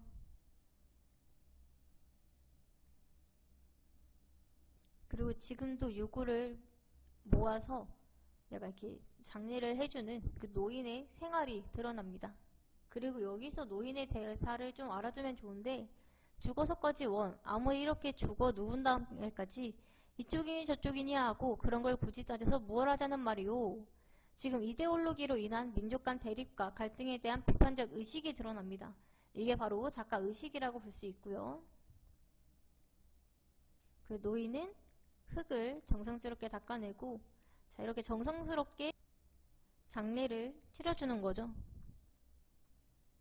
나도 과거의 기억으로 인해 어지러움을 느끼게 되고요. 그 자신의 과거를 회상하게 되는 거죠. 그래서 아버지가 집을 버리고 사라져서 혼자 생계를 책임져야 했던 나의 어머니의 모습, 그리고 어머니에 대한 기억이 아버지의 환영이 중첩되어 나타나고, 뭐 이런 식으로 6.25 전쟁으로 인한 고통과 그 피해의 시간들을 여러분들이 알아놓고 여기에 드러나는 작가 의식이 무엇인지를 기억하고 있으면 됩니다. 자, 우리 이와 관련된 문제 풀어보도록 할게요. 우리 1번이랑 2번 문제 풀어볼 건데요. 가의 화자와 나의 노인이 나눈 대화로 적절하지 않은 거, 1번 문제 일시정지 누르고 풀어보도록 합시다.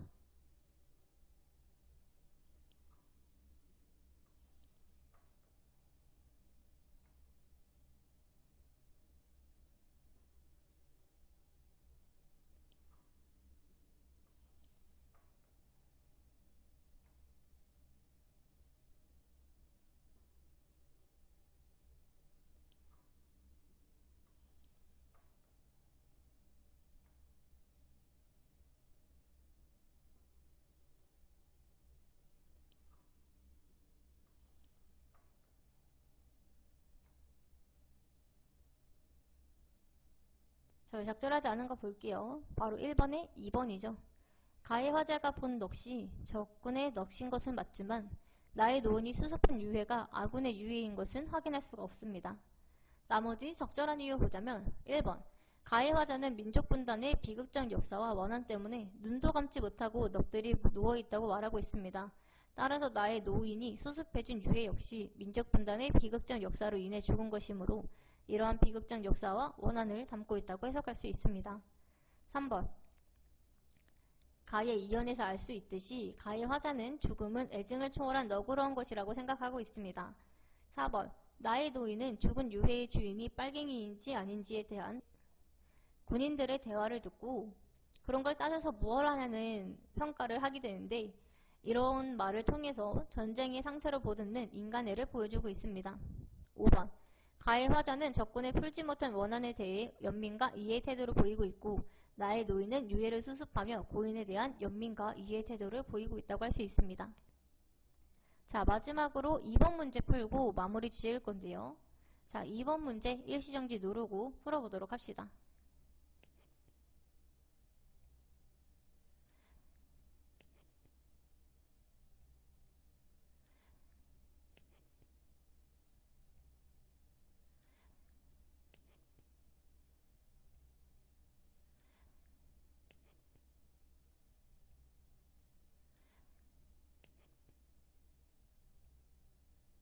자, 우리 2번 같이 볼게요. 우리 2번에 적절한 거 바로 1번이죠. 기억 먼저 가자면, 가는 시인이 6.25 전쟁의 휴전 직후에 친구가 지휘하는 포병부대를 방문했다가 목격한 장면에서 얻은 감동을 시로 창작한 것이고, 나는 동족 상잔의 비극인 6.25 전쟁 전후로 우리 민족에게 생긴 상처와 그 치유 과정을 형상화한 작품입니다. 니은, 가에서는 적군묘지 앞에 놓인 넋들이 시대적 배경으로 희생된 자에 해당하고, 나에서는 나가 수습한 유해와 아버지가 시대적 배경으로 희생된 자라고 할 수 있습니다. 자, 따라서 기억과 니은이 적절하게 되고, 나머지 적절하지 않은 이유 보자면 디귿, 조국의 통일에 대한 염원이 드러나는 것은 가뿐입니다. 리을, 가의 방아스의 포성, 나의 새소리, 철사줄을 통해 냉혹함과 폭력을 드러내는 금속성의 이미지를 확인할 수 있습니다. 따라서 적절한 거 바로 1번이라고 볼 수 있고, 자, 이렇게 갈래복합 01강부터 11강까지를 모두 모아보았는데요. 여기에 사용된 모든 자료는 남홍 아카데미에서 활용할 수 있으며, 뒤에 나오는 구독 버튼을 눌러주시면 더 빠르게 정보를 받아볼 수 있습니다. 그러면 우리는 다음에 또 다른 영상으로 만나도록 하겠습니다.